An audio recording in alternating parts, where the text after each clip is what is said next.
Welcome. Bienvenidos to Sucio Talk. Hope you're enjoying your commute, your walk, your workout, your cooking, whatever the hell you're doing while you listen to the show. Don't be doing anything weird, all right? Anyway, episode 13, Chef Derek Wagner. I met him many years ago in college. I used to go to his restaurant quite a bit for brunch. It's an institution in Providence, Rhode Island, for having, upscale breakfast, lunch, brunch, fare. Always had great meals there. And it was a really big buzz in Rhode Island at the time. Being in culinary school, a lot of kids looked up to that restaurant and Chef Derek, and wanted to work there, whatever it may be. But we all talked about eating there all the time, and pretty much at least once a month on a Sunday we were at Nick's on Broadway. So if you're ever in Providence, once this weirdness ends, check it out. I think they're doing to go right now. But I don't think indoor dining ever closed in Providence, Rhode Island, which is kind of crazy. But, it's the wild east out there. You know what I'm saying? Shout outs this week. I got Dalton, my boy Dalton Thomas. I used to work garde manger with him at the restaurant on Meadowood. He did a fried chicken pop-up this past week. So shout out to him. He said it went great. My other buddy Charlie Apple went and ate a sandwich. He said it was delicious. On that note, Charlie Apple's longtime companion dog, Doja, passed away. So rest in peace to Doja. If you know Charlie, make sure to reach out and give him your condolences. It's sad, when anybody loses their pet, the living thing that's been with them for so long. So my heart goes out to him. I know how hard it is to lose a dog. Brings up my childhood dog, Casper, friendly neighborhood dog. He was small, but he wasn't yappy, so that he had sort of a personality to him. So R.I.P. Casper. Now you can hang out with Doja up there in doggy heaven. All right. Other than that, not much news in my world. Back in California, it's nice and sunny out here. Started a nice hiking regimen in the mornings, getting 3 to 5 miles out here. You know what I'm saying? Strengthening those legs and the mind as well. While I'm out there listening to "Can't Hurt Me" by David Goggins right now, audiobook on Amazon, and it is fucking amazing. So check it out, David Goggins' "Can't Hurt Me." Other than that, next week's episode 14, it will be Chef Jake Rojas. Now, mind you, I recorded all these episodes while I was in Rhode Island, so most of these go back at least a week, 2 weeks. But it was cool to sit down with a chef that when you were younger you looked up to, and he helped mold your career into what it is today. He was the one that told me, if you want to be the best, you got to go work with the best. So that's one of the only reasons, or one of the biggest reasons, I should say, that I went to go work at the restaurant at Meadowood. So shout out to him. So that's next Monday. Again, I plan on dropping these on Mondays. What happens is sometimes shit happens and I can't get guests on or anything like that. And you damn well don't want to hear about my life twice, okay? So I think what I'll do is to try to mitigate that when we don't really have a guest, is I've been recording thoughts sort of while out in the world, funny things here and there. So I'll probably just fucking make a compilation of that and put it out as a podcast in case I don't have any guests lined up. But Usually I do, but shit happens. Shit happens. Hopefully all you are signing up to get your vaccinations so we can open the world back up here and go to a death metal concert. You know what I'm saying? I'm dying over here. Last live music show I saw was Slayer in the SAP Center in San Jose. Wild show. It was the first time that I'd ever saw a metal show not in a dingy, shitty bar. A metal show that was in a stadium. And the fucking mosh pit was literally the entire floor of the SAP Center. It was awesome. But it's funny because it was Slayer's 4th retirement tour. So I'm like, are you gonna retire or what? What's going on? But anyways, so next week's episode, Chef Jake Rojas also has something weird happen to me. Somebody made a fake David Sucio account.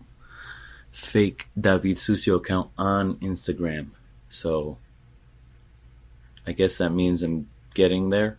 I'm getting famous. But also, I think it's a weirdo that made that. Maybe it's just an automatic computer that makes those fake profiles. But, just some weird person just making fake profiles and filling out people's Wikipedia page. Just get a job, guys. Go out. Go running. Go hiking or something. It's kind of sad. But anyways, I'll stop ranting here. Please enjoy Chef Derek Wagner, episode 13. Next week, Chef Jake Rojas. The week after that, I'll give you a little sneak peek. The week after that will be Chef Daniel Verano. Chef Daniel Verano was my first chef in high school. Meaning he ran, I went to vocational school. So he ran the program there. And it's pretty interesting, man. He comes from, I don't want to offend him, but he's old as fuck. You know what I mean? Like, he's lived a life, let's say. He was in music.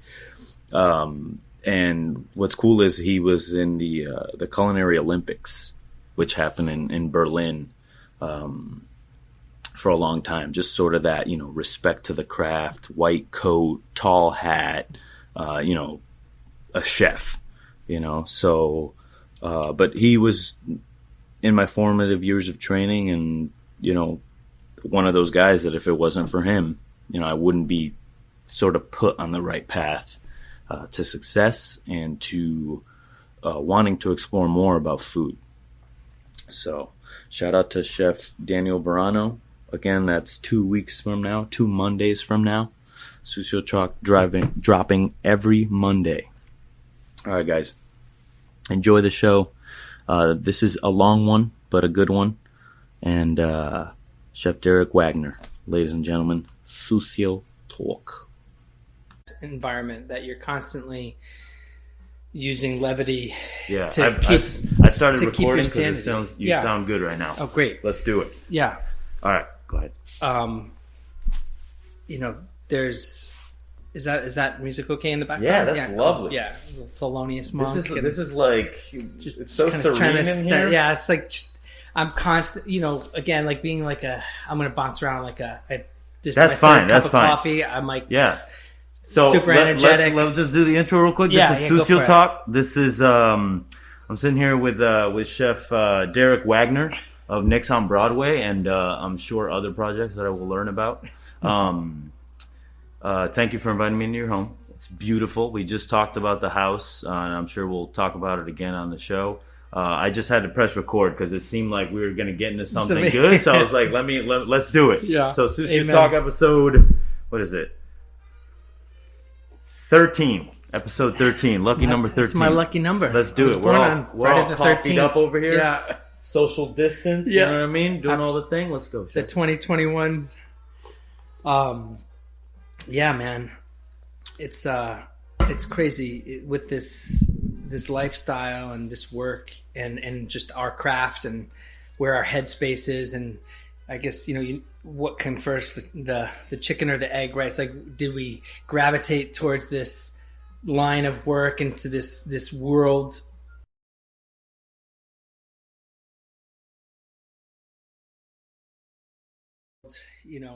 Tame and hone certain senses, and I would venture to say that it's a little bit of both. And I think part of dealing with stress and anxiety, and both on the on that side of things, but also on the just constantly make people, and how can you EQ everything in the environment just to dial in making somebody feel good, right? And that comes down to, like, yes, of course, the big ones, right? Food, like taste, smell, visual, but it goes beyond just the food and the drink, right? It's like the lights, the air temperature, the vibe, like just setting a vibe first, I think is just so important. And in terms of like putting someone in the mood, it's like trying to get them, when somebody walks into a space, and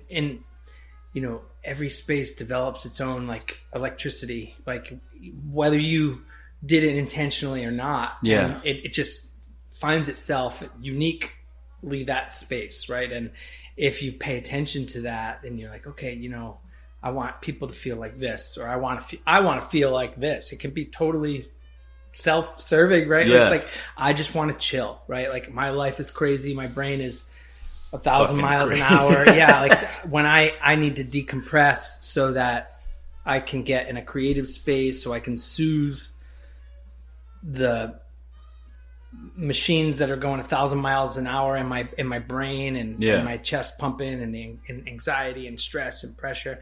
So I'm constantly looking for that chill vibe. I hear you. So I'm like, how do candles, like lights, soft lights, no lights. I'm like such a cave kind of person. Like, this place is perfect. I like the way you can look into the kind of the staircase and all that through the door, and but it's, even though it's dark in here, it's light. Yes, like all the shades are down, but it's like still bright enough to have some thoughts. I do like that. So here we are, chilling. Hell yeah. So Chef, Sucio Talk, we take it all the way back. So we're gonna, get into your childhood a little bit. Where are you from? I grew up not too far from here in Greenville, Rhode Island, about 25 minutes from here. It's, in Rhode Island, we talk about when you ask them where they're from, they will give you a town or a village name that you're like, is that even a place? I don't even know. It's in Smithfield, the town of Smithfield, and it's just part of that town that sort of held on to its kind of name. It's such a, you get up into the Northeast, the towns are so old, right? They've been here for so long that they're, they were once even smaller, like little villages or parts of the town that each had names. And so just like when we're in Providence, you're like, oh, the restaurant's in Olneyville, right? It's like in Providence, but it's in Olneyville. Or, we're on the west side, or we're in Federal Hill, we're on the east side. It's sort of like Napa, because when I got there, I was like, oh yeah, the French Laundry and the restaurant in Meadowood are in this town, right? And they're like, no, they're like fucking 45 minutes north. What are you talking about? I'm like, oh, all right, well, I guess got that one wrong. Exactly. Except in Rhode Island, it's 45 seconds, but it's still a different town, or a different name. Rather, it's a different same town. It's a different mentality, distance wise too, because you tell people, "Hey, my drive is 20 minutes to work," and they're like, "Are you crazy?" Yeah, because 20 minutes in Rhode Island is Massachusetts. Yeah, you know what I mean. So it's like you're literally in another state. You're literally in another state, and that's funny. It's like economy of scale, also shrinks with perception also changes with that. And, it's so population dense for the side, and we joke about that constantly. Like, even we'll have, over the years, when we go and do like a charity event in Newport, and we're doling out food, and folks are coming to the table, and they're like, oh, this is so good. Where are you guys from? And, oh, Providence. Or, where's the restaurant located? They'll say that was my favorite. And we'll say, oh, it's on Broadway. And they're like, oh, I'd never seen that. I'm like, in Newport? No, Broadway and Providence. And, oh, Providence. Oh, Yeah. We don't go there. We don't go to in Providence. total disengaged. In total like, oh, have a nice day. Like, we'll see you later. Talk about it. And you're like, it's 20 minutes away, man. Why like, wouldn't you go there? Why wouldn't you go? They're just like, oh, we don't go over the bridge, Yeah. we don't travel far. And it, again, I think it was like one of those behaviors, and who knows, I wasn't alive 200 years ago, but I'm constantly thinking like, why do things work the way that they do? It's just the way my brain works. And you're like, just like these narrow roads or smaller, more compact townships, they predate modern conveniences, right? Sure. And so people have just developed over years this real embedded sense of community, and everything I have is close. Everything I have, I need right here. So venturing out is a venture. It's a real adventure, and it's. I mean, you've lived here for a long time, and you've been all over traveling too. So you see the difference in other places, other mentality. You go to New York, and like a 25-minute, 40-minute commute, bus, subway, train, taxi is one of 3 or 4 times that you would even think about making that kind of trek during the day, if not more, right? And here it's like, you'd plan your week around. Plan your week around. You got to go to Newport on Tuesday. Half an hour drive, 45-minute drive. Like, are we going to stay over? Are we like, we're going to pack a bag? That is wild. It's so true. crazy. I used to stay over in Newport when like we'd have parties and shit over there. I mean, for safety reasons. Yeah. But still, it's like, it's 45 minutes away. So, But now it's, living in California, I'll drive 6 hours, no problem. No. When I drove down where I'm living now in SoCal, it's like I just got in my car. I was like, well, I didn't even think anything of it. And in 2 days, I had changed my whole life. It was just like, from Napa, see you later, fucking here we go. So that was a wild drive. But if I told anybody here that I did that, they'd be like, excuse me? 6 hours, you're in Pennsylvania. Yeah. You know what I'm saying? So it's like, to them, it's like 6 fucking hours, dude. Remember the first time I took a road trip? I did the U. Rhode Island, down Tennessee, DC, New Orleans, Texas. When we got into Texas, I remember looking at the exit sign on the highway, and it was like, exit 4,970. And I was like, excuse me? Up until that point, I had only seen exit 99 as like the largest number exit. And I was like, this is crazy. That's so funny. I have it was a Texas size epiphany when I was in high school. It was the first time I ever took an airplane. My best friend in high school, his sister was going to A&M. Yeah. And he was originally from Texas. So we got our parents to let us go and visit his sister. We were 18 and 19 at the time, I think. It was our senior year. Yeah. But it was the first time I'd ever been on an airplane. And we were flying into College Station to see his sister at A&M, and then we were taking her car or renting a car, I can't remember, and driving to Lubbock to see his grandmother. And I just had you see it on the map your whole life. You see things you really don't know unless you're on the ground and like get the context of the terrain. And we drove for over 10 hours. Oh my God. And we were still nowhere near like going through the whole state. And that was to my mind. When I was a kid, we took that car trip and drove down to Florida, which was crazy. My mother, God bless her, she was like, took 3 teenagers in a station wagon to drive to see my grandparents. Bro. But you're like, you thinking like you go through 8, 9 states, you feel like you're going a long time. Exactly. Yeah. Then you go to Texas and you're like, bro, you haven't even gone across the state, anywhere. Never mind north to south, the whole thing. Like you're 10, 11 hours deep into this drive. Like San Antonio to Houston. That's like 6-8 hours. Yeah. And it, to me, that was like wow, I got to get out there, man. Yeah, I got to get out there. There's more shit out there. Yeah, there's just so much shit out there. And I'd always wanted to travel to see different places, but just, it was almost like it hits you on a different a different dimension because it's actually like a spatial thing, and you're just like, holy shit, like this is crazy, and like eyes are wide open, and just like, you're like, God, we're so tiny, man. We're so tiny. I know. So Rhode Island's so tiny. Now that country, that where you lived, was that countryside or was it kind of just suburban, or any town in Rhode Island, which has everything? Yeah, so it was definitely a mix of like old country going into suburban, like it's like North Kingstown. Exactly. It was like there was, it was called. I lived in the part of the part of Greenville called Apple Valley. Yeah, like where there was just a lot of apple orchards. There were still like 3 apple orchards when I was a kid that were pretty close by. It was definitely, I remember a lot of. One of the things I loved about it was there were a lot of trees, and there was. It wasn't urban by any means. A lot of playing outside, a lot of like hiking and things like that. Yeah. But it definitely through my childhood transitioned into way more developed. Still suburban. Yeah. Definitely like full-fledged like suburban. Much more population dense, and a lot more development going on there. I think now. What's cool about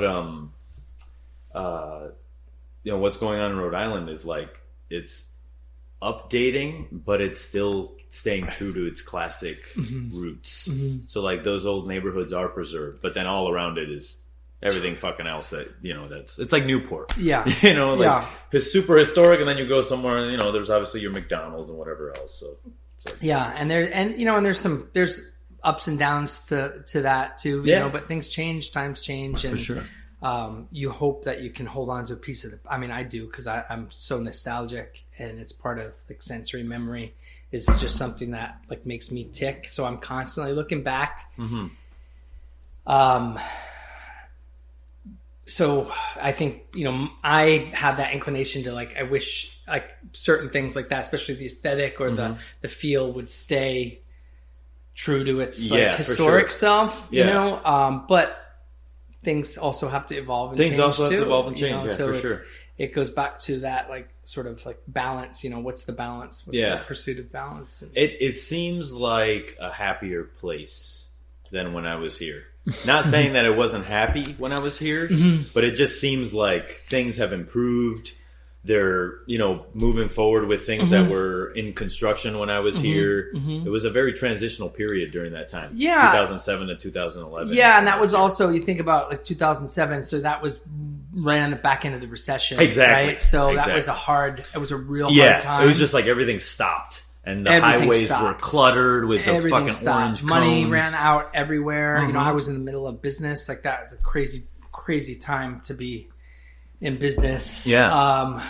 And it literally, everything just stopped for a few years. It was because of the economy and what was going on. But it's funny that you mentioned that too. And like, I think about this with my life too. And like, part of it is what's actually going on around you, but part of it's also what's going on inside you and what's going on in your life, right? And as when we're young, we don't always pay attention to the the juxtaposition of both of those things. Just like so many staying in Providence and having so many friends that were like couldn't wait to get out of here from college. That were like, I can't fuck this place. Fuck this place. Yeah, I'm out of here. This place sucks. It's awful. And then leaving, right?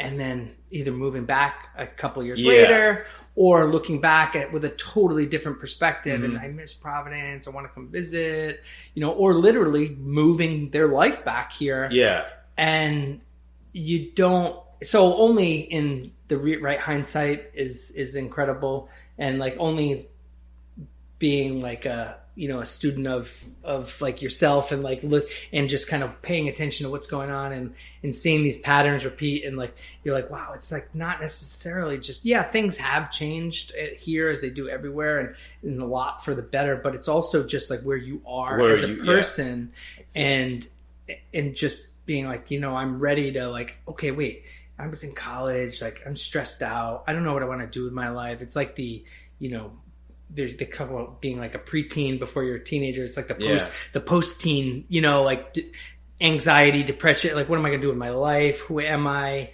I've been seeing the same people for the last couple of years. I mean, I don't want to do homework anymore. Yeah, exactly. I need a big boy or big girl things and apartments, and I want to like not be sleeping on a mattress on the floor or on milk crates or like all these things that are going through your brain and your mind and your life.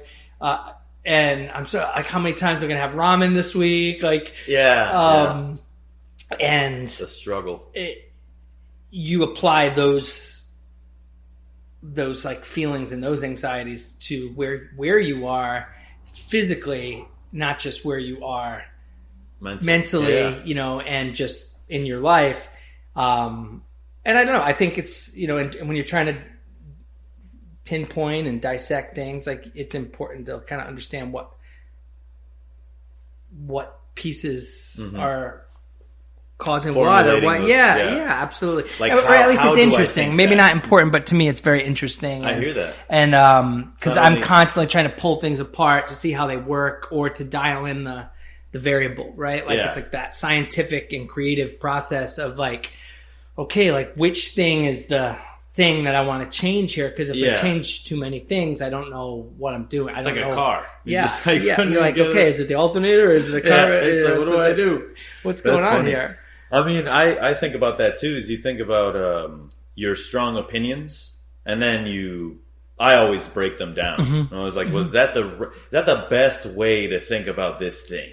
So I think I formulated sort of a thought that no opinion is like infinite. Like there's always ways to change the way you think about something, and so I just don't think you should lock yourself into a box by being like, I believe this, and totally.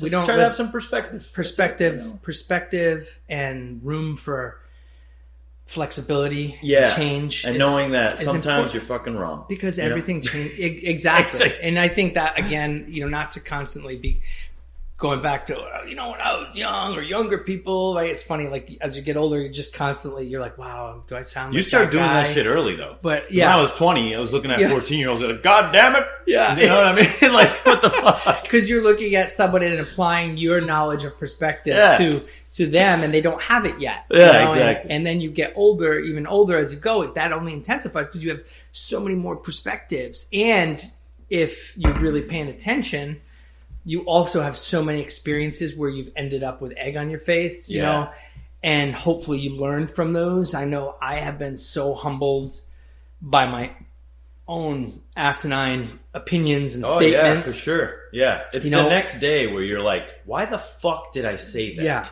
I don't even like, Yeah, or even, and then you take it a step further. You're like, how did I sounded like an asshole. Yeah, did I make that person feel a certain way? I totally didn't even think about how they might have been feeling from their perspective. And it's an important skill to learn, I think, for your own self-development, but also it's an important thing when you work with people, or you just have relationships, right? And everybody has relationships. And in this business, you have your personal relationships and whatever your familial relationships may or may not be, and then you have your work relationships, which in this business you have them with your coworkers, of course, right? Like and if you develop any kind of leadership responsibilities, which almost everybody does, whether you have a title or not, there's always somebody new that eventually comes in that you take a nurturing to, or that you have to show the ropes or technical skills or just pass on information, training, or as you pass on up into into maybe even management or leadership. And now that tribe grows and you have even more people that you have to communicate. And then you have, salespeople in front of the house and service related folks that think, that might think one way, and then you have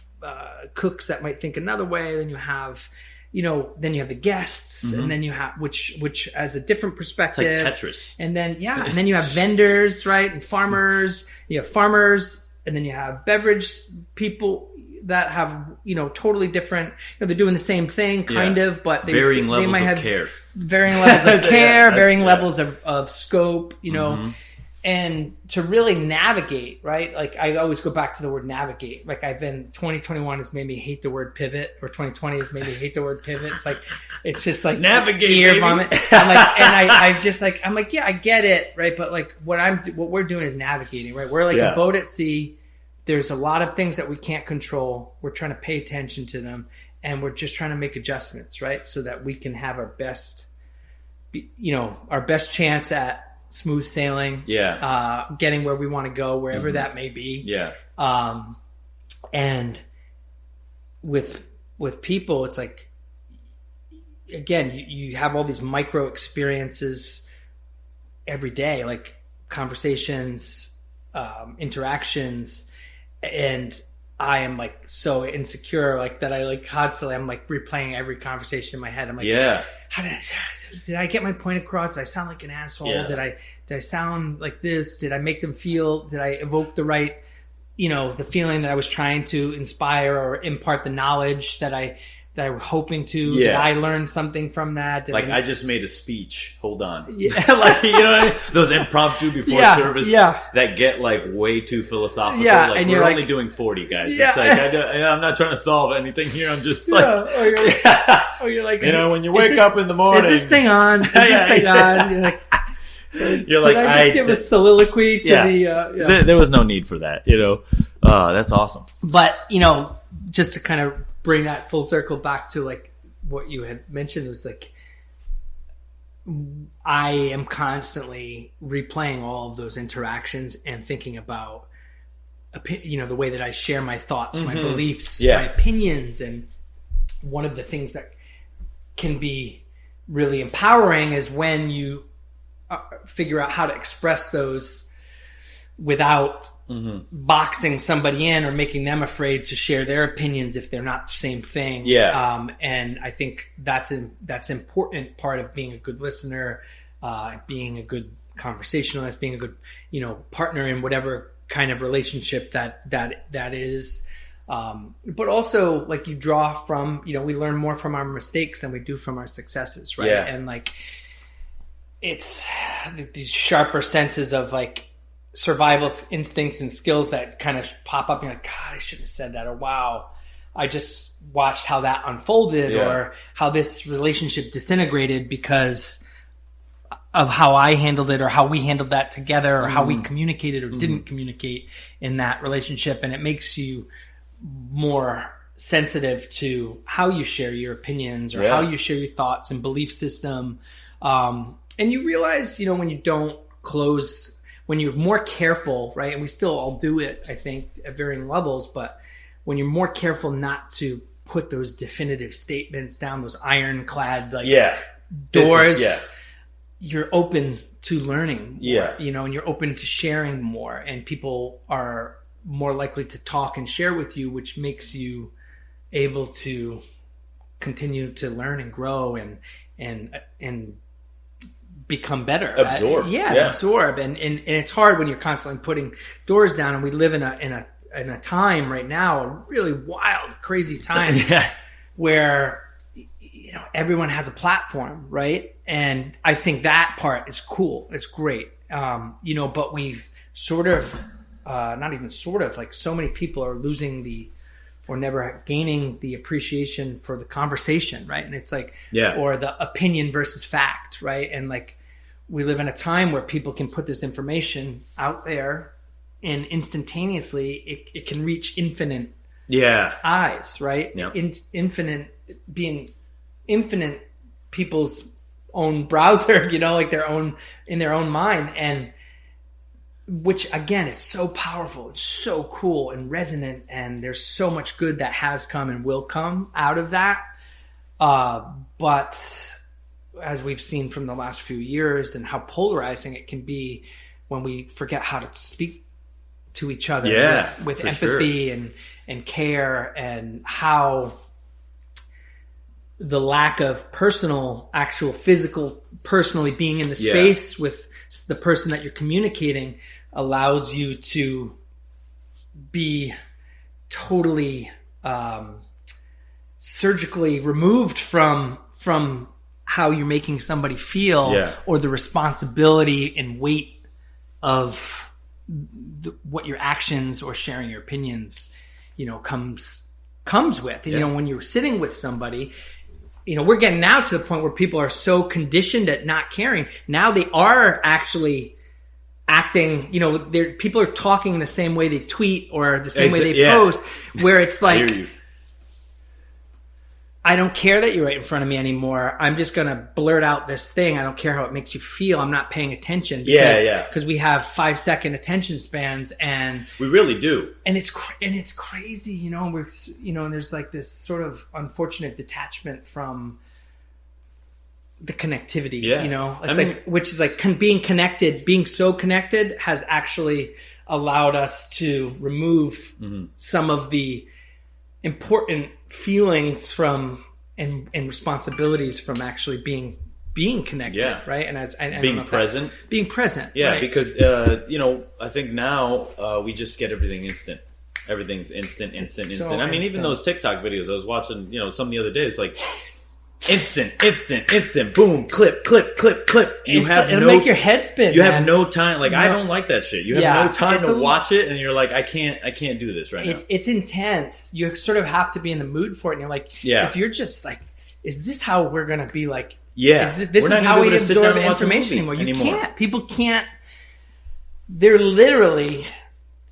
Like this will be the longest conversation I have, right? Because you're like, people are like, you sit down and literally 2 seconds into the conversation, they pick up the phone and they're just like, oh yeah, I'm listening, but I'm also scrolling. I'm guilty of it too. Yeah. And I try to be more mindful of it now. Yeah. Like, again, because I'm constantly trying to learn and get better and pay more attention to myself, and I'm a big believer in leading by example, but also just trying to be my best self, and that's a constant journey. That's a constant work in progress. And I don't want to expect things from others that aren't aware of in my own self or my own, who I am. And sometimes I want to challenge my own assumptions and beliefs, in terms of like, I want to see how if I do that myself, and is that something I actually think is right, or is that just something is that just a hot take that I just kind of latched on and said that maybe that'll work, and then I just start putting it out there? No, let me work through that. Let me try to see if that's something that is a thing, that I want to do. And so I try to be more self-aware now of it, because I found myself doing it, or I found myself getting aggravated or annoyed or like hurt, right? Like, we're so sensitive in this business, it's true. Right? Chefs are the most fucking sensitive people, right? Ever, man. So sensitive, right? Like... And because we have to be to be good at this, right? Like, you're honing whether you know how to rein it in or how to harness everyone's it. Mom, everybody's mom. Yeah, exactly. Yeah. We're feeding you. Yeah. We're trying to make sure you're warm when you're cooled. You're cool when you're warm. That you get drinks when you're thirsty. That again, like back to what I was saying in the beginning. That is the light making you comfortable? Is that seat nice? Do you like the way this place makes you feel? Yeah. Let me take care of you. Like, we're constantly trying to bring somebody in from the cold and make them feel better. So you hone all your senses, whether it's intentional or not, into being attuned to all that stimuli out there, which is really almost impossible, at least for me, to shut off. Like, when go outside in your regular life, and you're picking things up that other people aren't seeing, and you're taking them personally, or you're taking them sensitive. And I'm gonna take a bathroom break real quick. Is that okay? Yeah, that's fine. Pause this shit. Yeah. I drank way. Alrighty. Bathroom break is over. We're real here on Sucio Talk. It's all good. The one day I was filming in Oakland, and some siren went off, and he's like, "You want to turn it off?" I was like, "No, fuck no. Just let it play. Let the siren play. It's all good." It's part of life, right? It's like I think that's one of the coolest things about your podcast is you just this is a snapshot. This a real snapshot, right? And roll with the punches.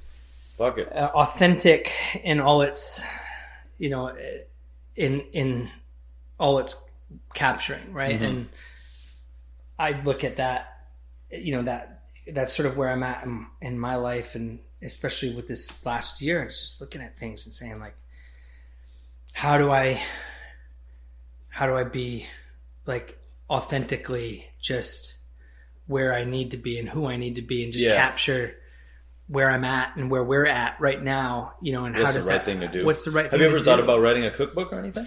Oh yeah. God, I've thought about that so many times over the years. It's definitely on my list. I've even started writing a couple times over the years. Yeah. And then I've started and stopped, and because of so many reasons, the grind of the time commitment. Yeah. And your dad's chef, that's like 22 hours of the day gone. Yeah. And just the roller coaster ride of the last 22 years.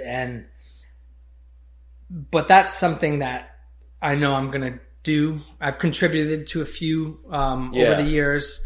And it's a passion thing. And I guess I go back and forth to like, okay, now I need to like just have a concept, or do I just do recipes, or do I just do like Nick's over the years? Do I do, what is it going to be? And sometimes, and this is something I'm actually consciously working on right now, like, it's like you become so dialed into trying to make things perfect that you never do it. You never do it because now you're worried about making your process perfect. Yep. That was the reason why, when I started this podcast, a lot of people were like, oh, you should do video. And it's like, I don't like, that would require me another 2 weeks of like getting a fucking camera and figuring it out. And then it's like, now my show has this base where it's like, he needs a camera now, right? Yeah. Right. I have everything in a fucking backpack for this reason. I can record and go anywhere and, do whatever. And so I just had to start it. And the first one, the audio sucked. You could hear the cars, riding in the street outside and shit. And I just had to do it because I knew that if I did it and then didn't do another one, people would be like, that's fucking lame. So I put the pressure on myself. I was like, I'm going to put this podcast out there and I'm going to say, I'm doing a podcast. Yeah. So I never said publicly, I'm going to do this podcast until I had one. Yeah. And then I was like, here's the fucking podcast. Yeah. That's it. Which was smart. Yeah. But then it also, you laid the gauntlet down for yourself. Oh, I did. Which is because we're total. I like deadlines. Yes. And in this business, again, you're like, did we gravitate towards it because that's how we were? Or did this business make us like that? Probably a little bit of both, where you like deadlines and you need pressure, right? Like you need pressure fuels the creativity, right? Creativity, yeah. And because sometimes I sit there and I'm like, I'm going to think of a dish. And I'm like, nothing comes. Think, right? But if you're like, I got to cook for 4 people or like shit, there's like these chicken legs need to get used. Yeah. Like, what can I do? What can I do with them? Boom. And then all of a sudden all these creative ideas come, right? And it's funny because you hear that quote over and over again over the years, like necessity is the mother of all invention, right? And it's so true, right? It's like there's this adrenaline and this mental like fortitude that comes out of need, right? Where you're able to, whether you're able to just laser focus on something or just percolate ideas and action, right? That it's hard to once you've felt and harnessed that level of pressure, it's hard to put yourself in that space without the pressure. I hear you. That's the cool thing, and I think that's why I did this podcast because I knew that my time at Chartered Oak was coming to an end, and I was like, I need a grind. I need to know that at least I have something to go into that doesn't make me any money, but still keeps me busy. And like, you don't even fathom how busy you get doing this shit, you know, because you're like, oh yeah, it's a fucking podcast. But it's like, no, okay, now you got to record it. Now you got to, you know, take the right photos, say the right things, schedule things. Yeah, talk to, you know, exactly. Outreach. People got wives and kids and like, businesses. You know, they're probably like, who the fuck is David? I don't want you doing fucking podcasts. What the fuck? You know what I mean? It's like, you gotta be a dad out here. You got time for this, you know? So I take into account all those things, and I'm never like hurt if somebody can't do it or, you know, because I get it, you know? And I was actually talking to this chef from LA, Joe Sasto, and he, you know, I asked him over Instagram. I was like, hey, you want to do the podcast? And he was like super appreciative. He's like, yeah, let's fucking do it. And he's like, you know, when can you do it? And I was like, seriously, dude, if you say let's do it at 4 a.m. at my restaurant, I'll do it at 4 a.m. at your fucking restaurant. Like, I'm all in here. Yeah. You know, it's like cooking. You're all in. Yeah. If you got to get up at 4 a.m. and go get your chickens to have for service, then that's what you're fucking doing. That's you what know? you do. So I think that working in the chef field definitely gives you strength in other parts of your life where you're like, all right, organization, fucking holding yourself accountable. So I'm definitely glad I picked this field.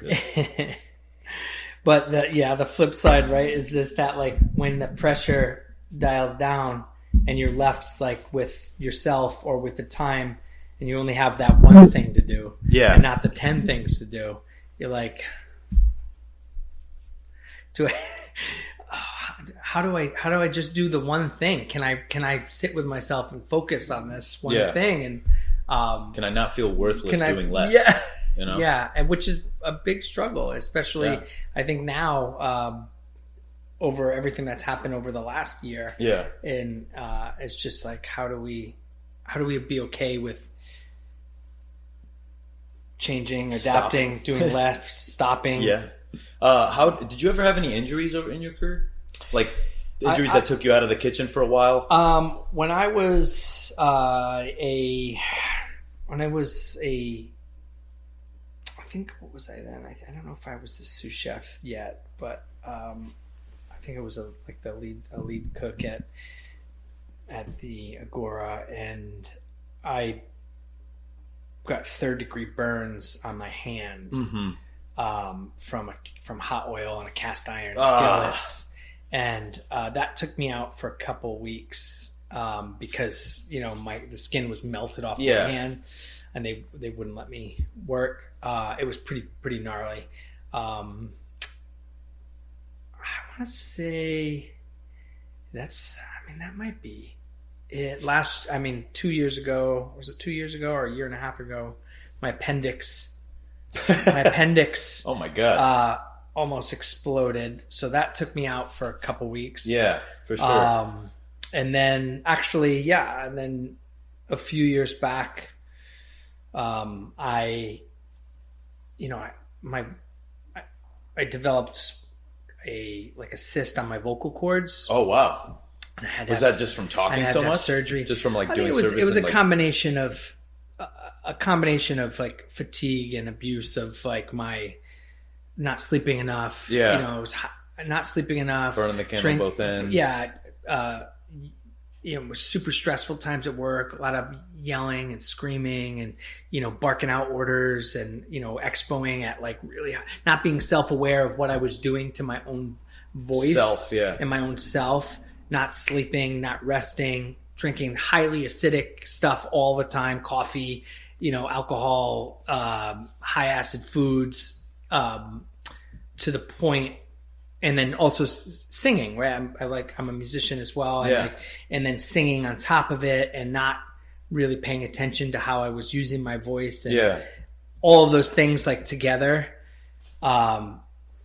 just created like these cysts on my vocal cord, and I could hardly talk. Okay. And started off thinking it was just laryngitis, but it lasted like for months. And then there were like frequencies where no noise would come out of my mouth. Like, and you were talking? Yeah. You thought you were talking and nothing would come out. And it's like, and it was just crazy and scary at the same time because obviously like my voice was like something like I kind of need this. Yeah. And I had to have surgery and I've actually had to have that surgery twice. Whoa.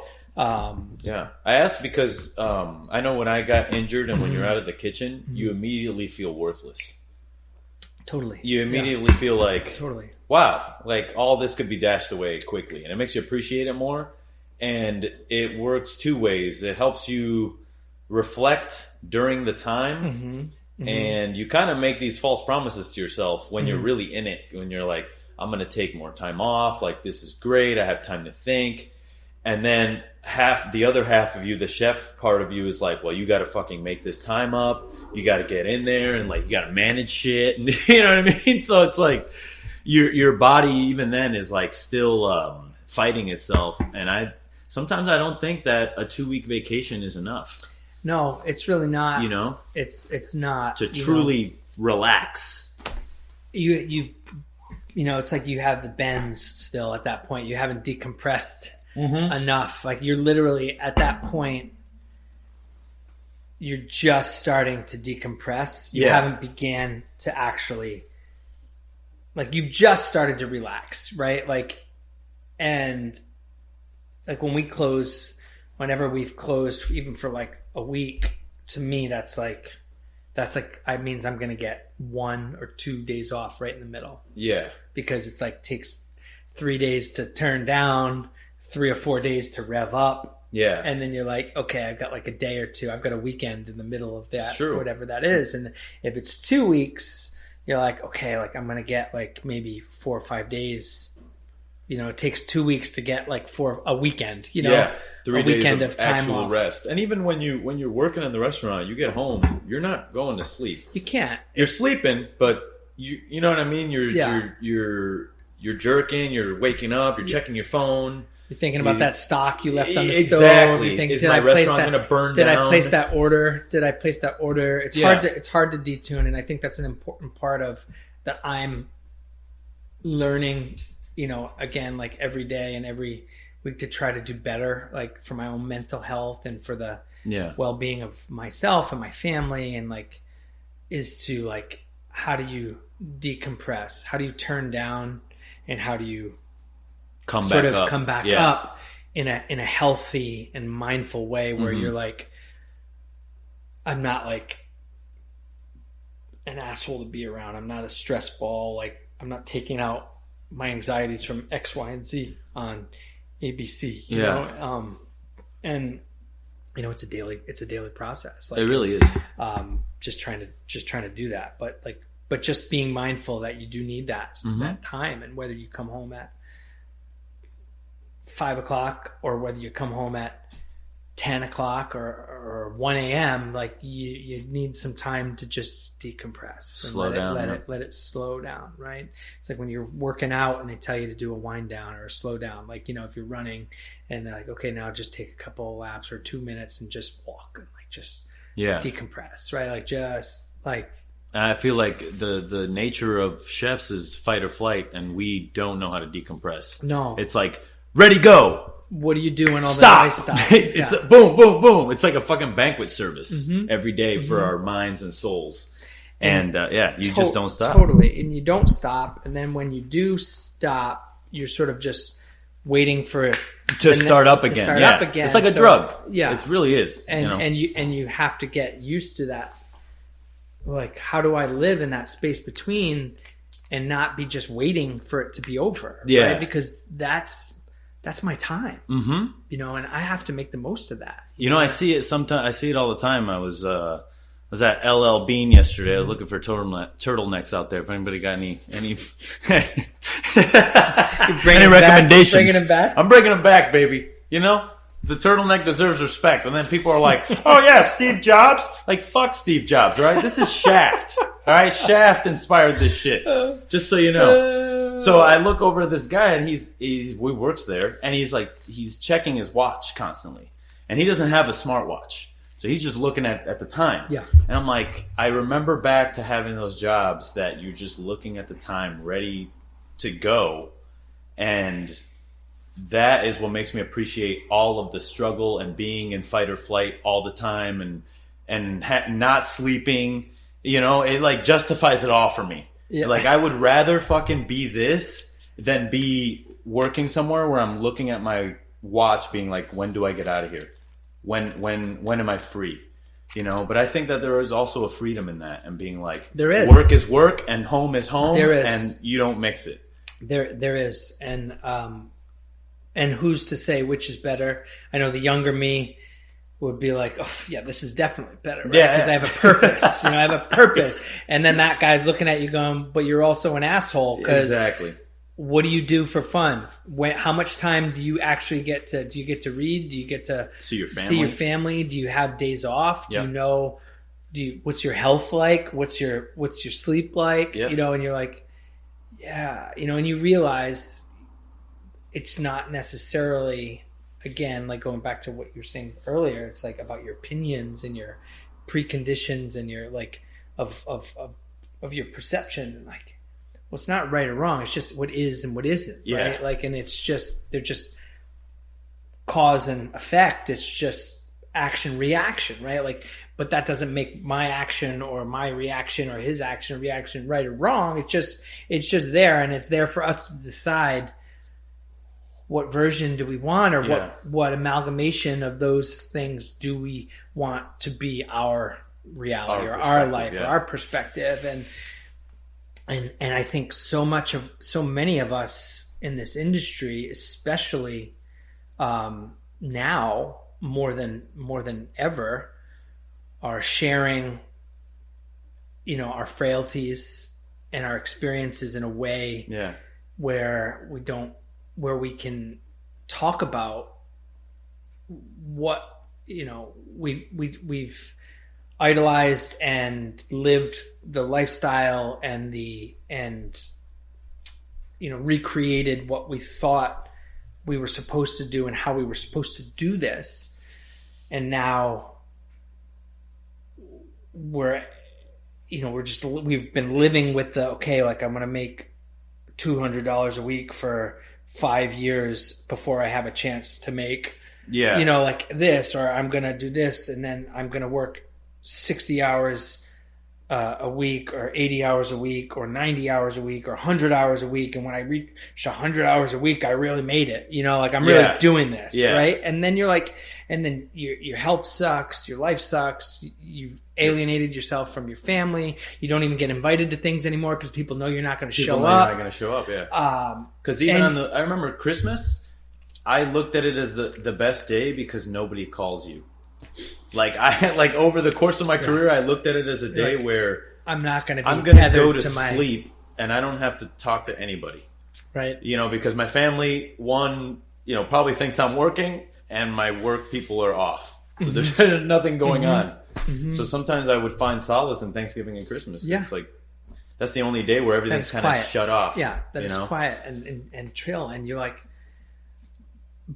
is that the way? Is that the right thing to be doing? Is it right to be like somebody to be like a to think about a career in our field as at the same arc as like professional sports or like high intensity military? It really is, right? Where you're like, you got a shelf life, man. Mm-hmm. You got a shelf life because you can't go at that pace without all the time, forever. Right. Yeah. Or you can't live that kind of life either physically, mentally, emotionally forever. Or if you can, then you're not going to have any of these other things be healthy or in balance as well.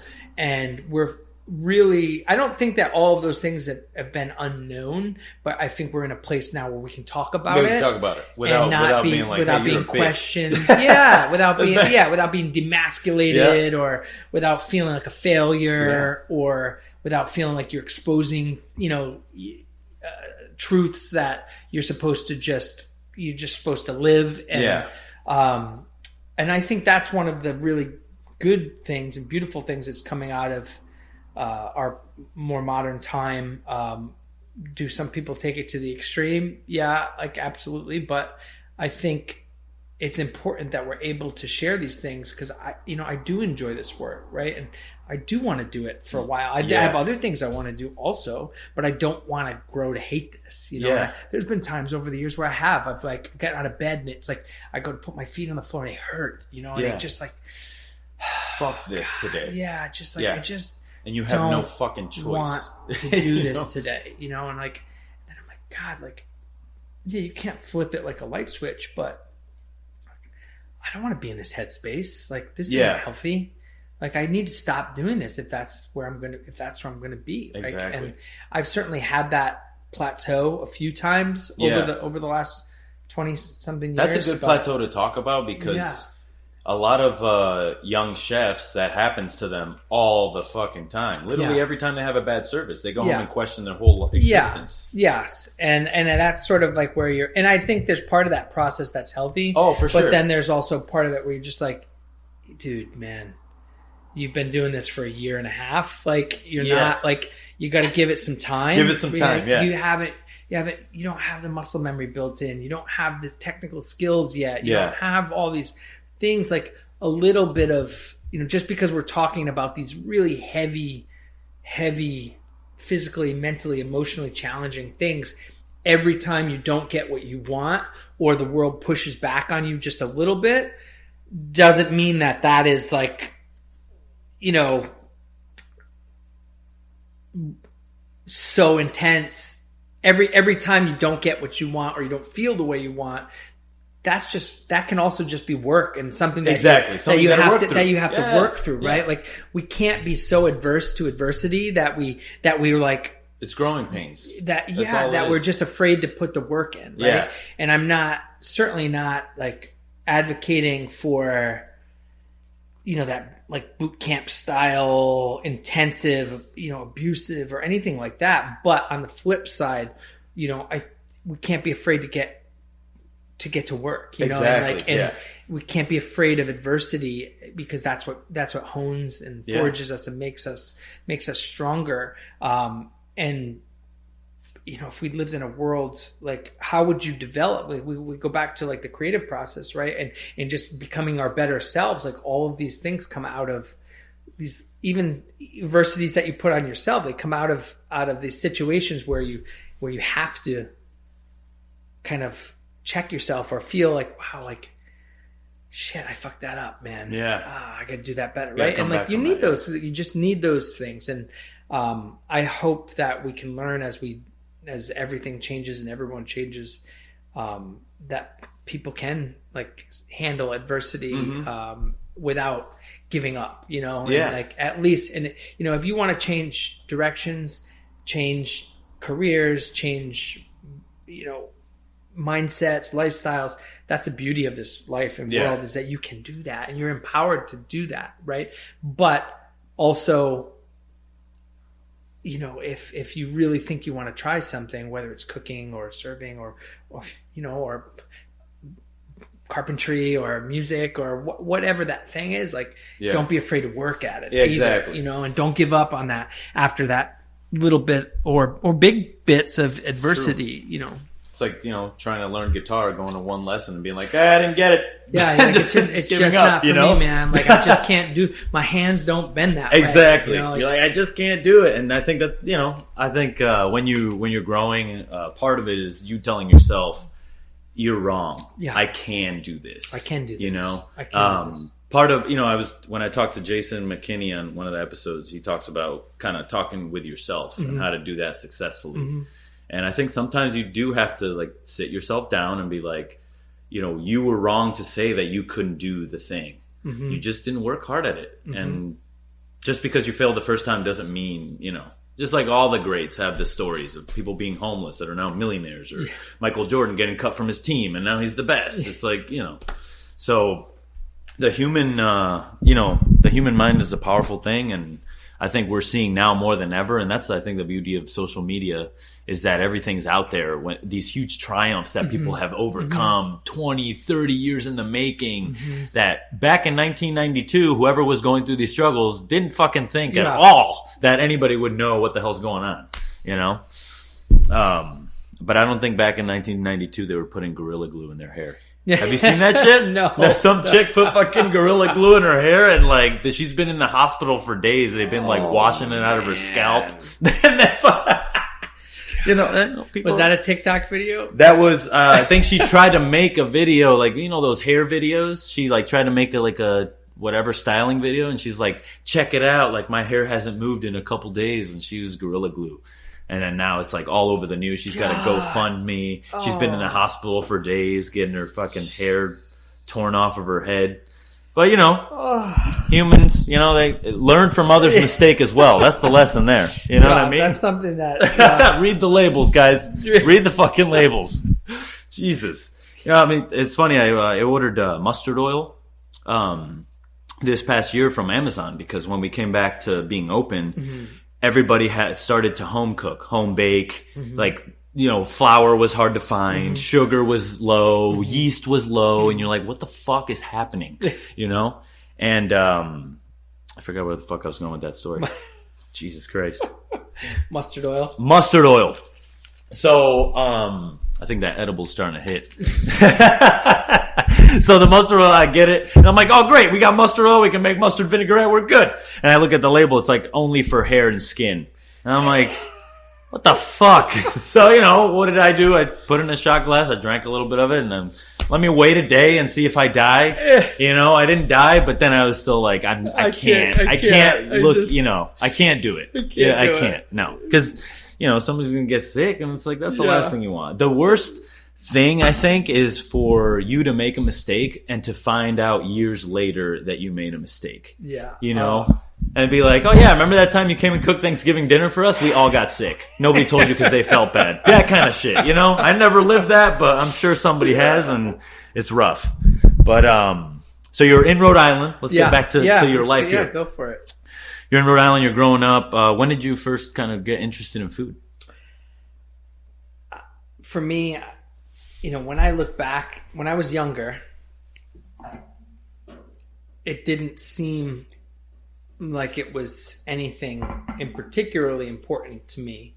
But when I look back now, it was always important to me, right? Yeah. When I was able to, like, later on in my life, even in my teens, and when I decided to do this for a career, I look back and I'm like, no, this has been with you. You see the signs. From like, you just didn't know what was happening. Yeah. But like, I'm the youngest of 5, and my mom is one of 7.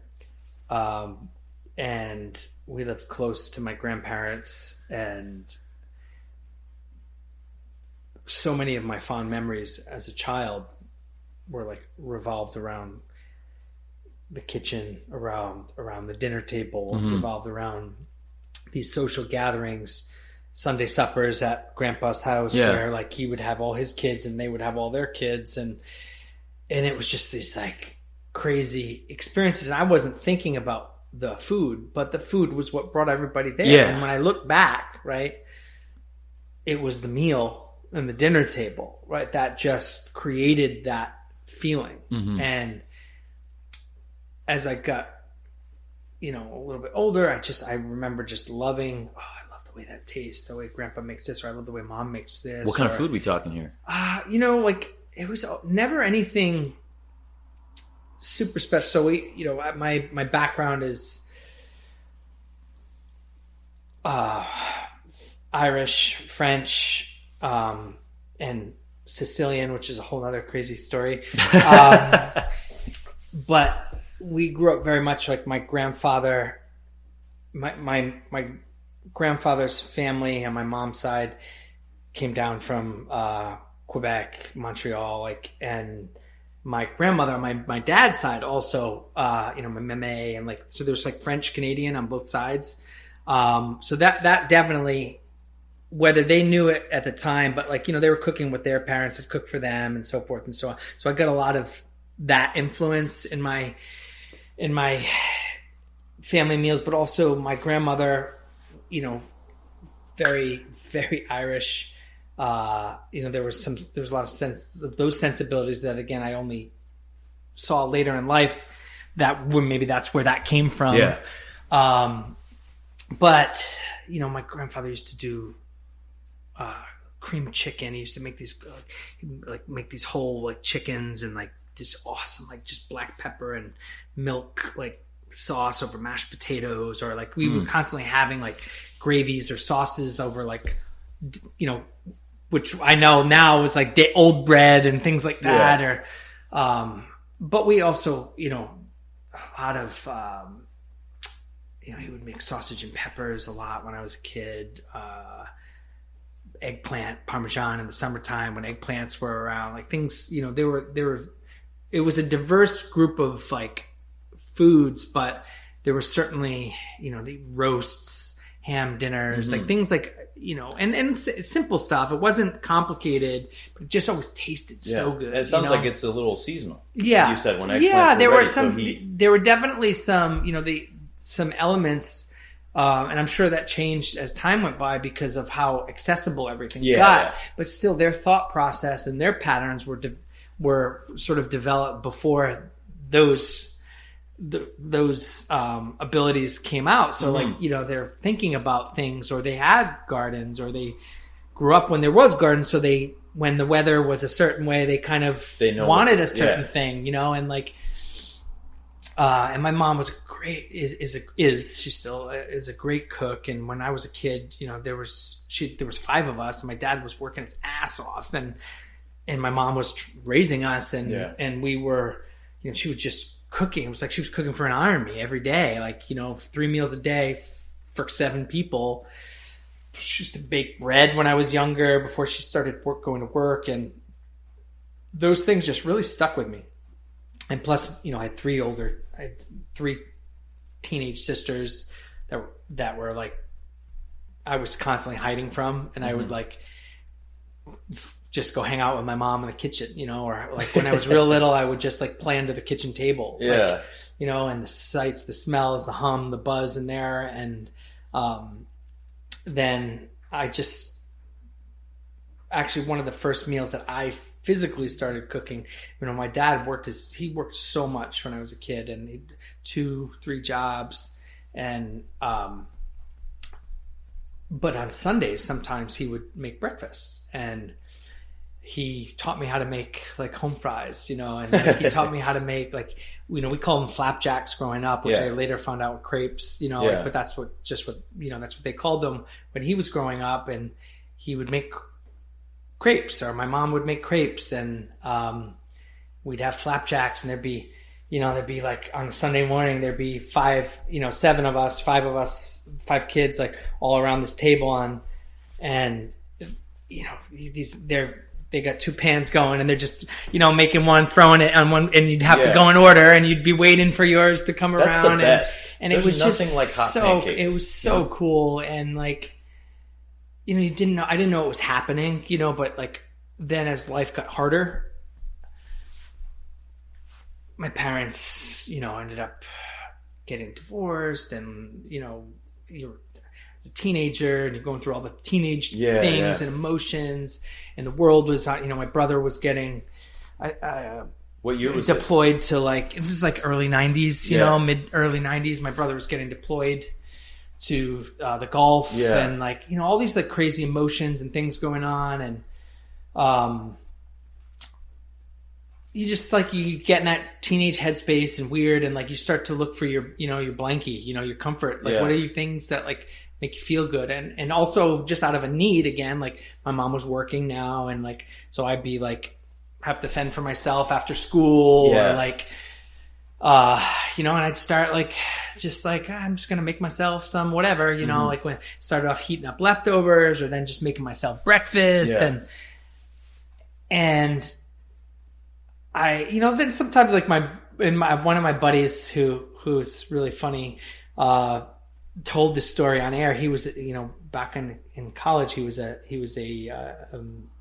DJ on for BRU, and I had lost touch with him for a few years, and he was telling this, and then I didn't even know he was like a DJ on this radio station, and I'm driving to work, and I used to listen to BRU all the time, and I hear this story, about like, oh, my buddy was little, he used to make Jiffy muffins, and he was telling this crazy story about, and I'm like,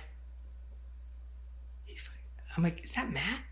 Is that Matt? And I call the radio station, and it was like my buddy was like telling this funny story about how his buddy was like shit. Cooking when we were kids, and like, and I'm laughing, and I'm like, God, yeah, I guess like hearing it from somebody else, I'm like, I guess I just, yeah, I'm like, hey, you know, and I like, we were like playing and like you know, I'm like, yeah, let's go make some muffins or cookies or like, I was like cooking when I was like, you know, like a young kid and like, and I'm not to say that I'm not the only person that would do that, but like, it was just something that I liked to do, you know, and it was something that made me happy and I wanted to eat and I wanted to make things delicious. And I'm like, oh, like the batters, it's this, but we can throw this, we can throw, let's chop up some let's chop some stuff in there. Let's do some stuff. And it was just funny to hear like that story through somebody else's lens, you know, and there were so many of those things. And I can remember being at parties when I was like, you know, the morning after a party and be like, are you guys hungry? Like, it's like, I'll make some stuff, you know, like having sleepovers and things like that. And it was just something I always did. But more importantly, it was something that like, it was like a skill set that I developed out of a need, but also out of a passion, out of a comfort that reminded me of those Sunday suppers, even after they faded away, after my grandparents moved and got too old to do it. Like, it reminded me of that time and that feeling, you know, that I had, and the power of that communal dinner table of like, just, you know, if you make a meal and you're able to share it with people, like it's sustenance, it's comfortable. It's just this warm feeling inside, whether you're cooking and serving people and making them happy because it's delicious or because they need it or because you want to share a conversation, or it's the reason that it's the glue that holds people together. And it was something that, again, as life got harder, it wasn't what I intended to do for a career path. But then I got, you know, when I was 13 or 14, so many of us, I think, have this story. Like, my sister had a friend whose brother was a chef, and the sister also worked at this, you know, I don't know if she was a cook or a wait or a bartender, I can't remember, but at Gus's Red Tavern in Barville. And the, you know, the brother must have called her. She's like, you know, the dishwasher or something, the dishwasher didn't show up or quit or something, a fire. I can't remember what it was. Do you know any, you know, can you find somebody to wash dishes, you know? And she asked my sister asked me, you know, do you want to make some money? You want to go wash dishes? And we didn't, you know, there wasn't money, you know, a lot of money for us growing up. And you were like, my own money? Fuck and I was like, absolutely. Yeah. So I went in, washed dishes, you know, like for the night. And that was it. You know, that was like my first voyage on a pirate ship.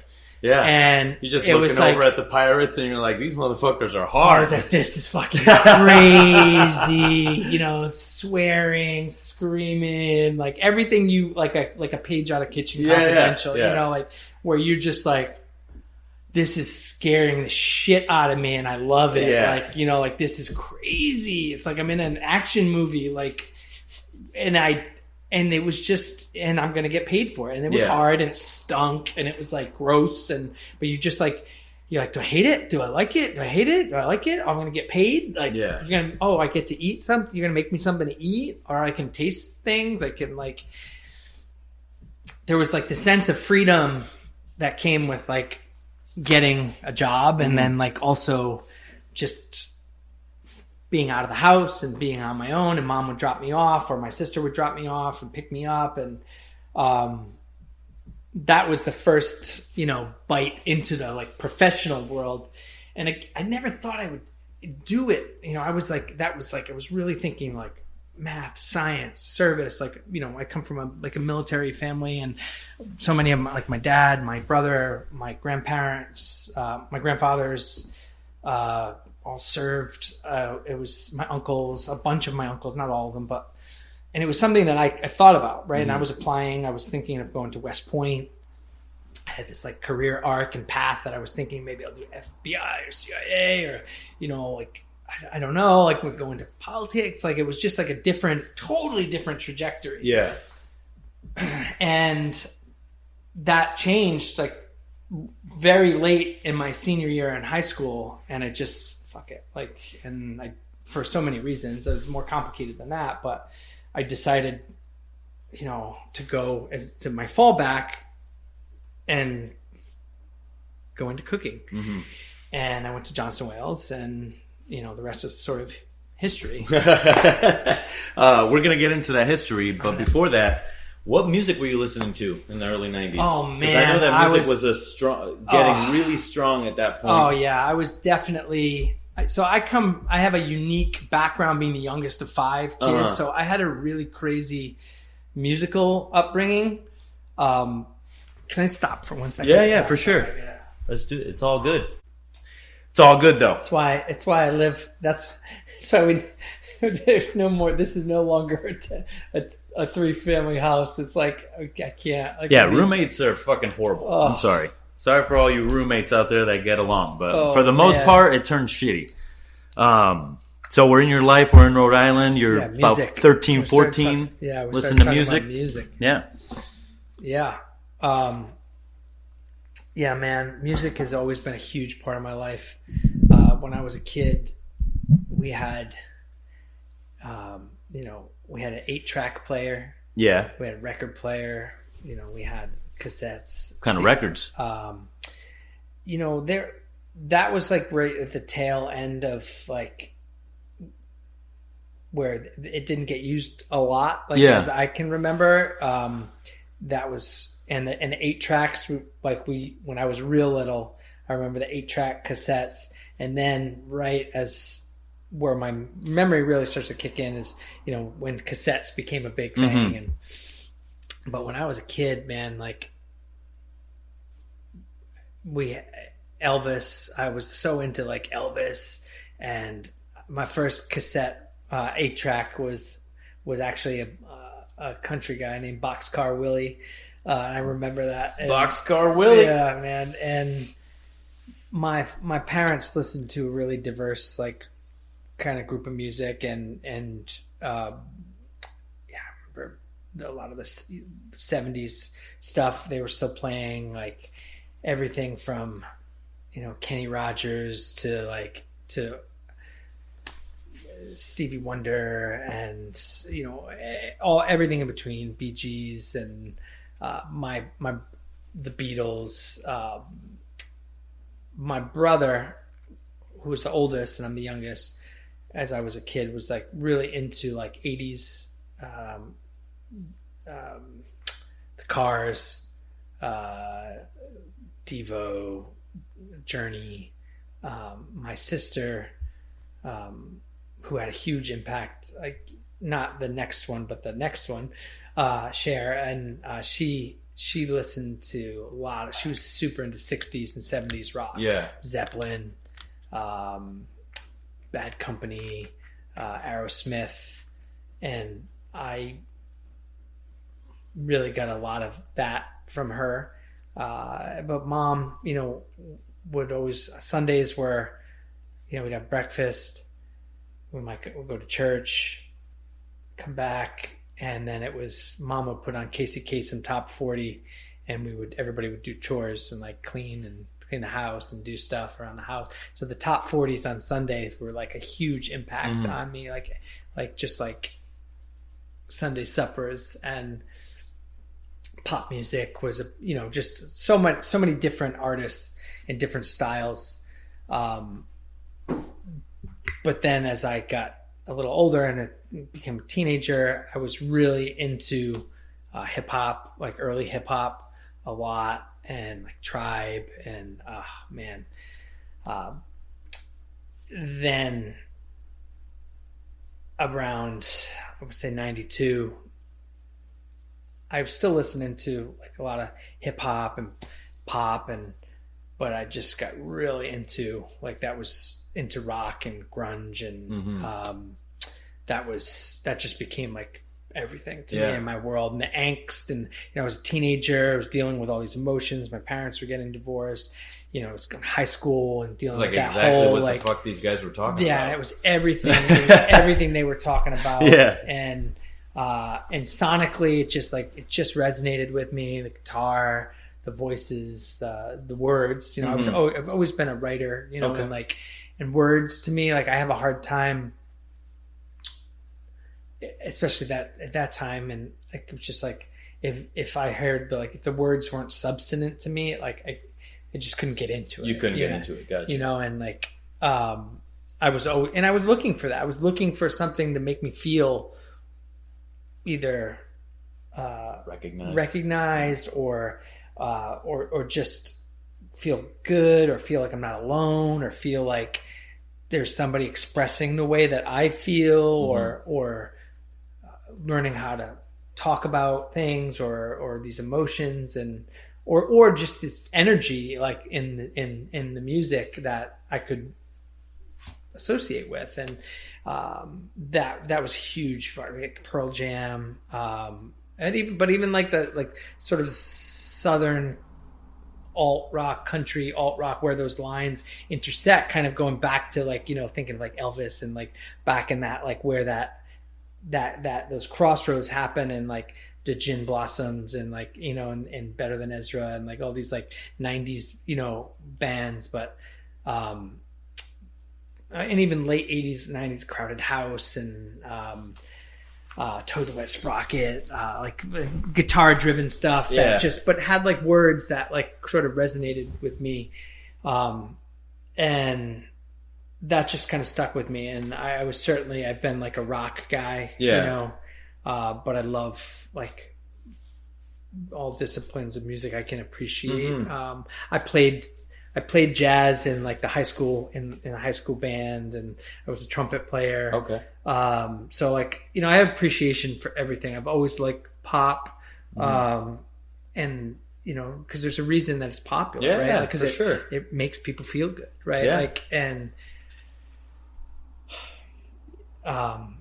it's just been a huge part of my life, and a part of my creative process, my emotional process, my mental like process, and it's always been with me. And it's something that I played in bands and written songs, and it's always going to be part of me. And you know, there was a part of my life in the beginning when I was back, you know, in somebody else's kitchens, and there was a time where like, you know, I was in a band and they're like, we have an opportunity to play this big show, and it's like a Friday or Saturday night, of course. And I asked for it off. Like, no way. Like, no fucking way.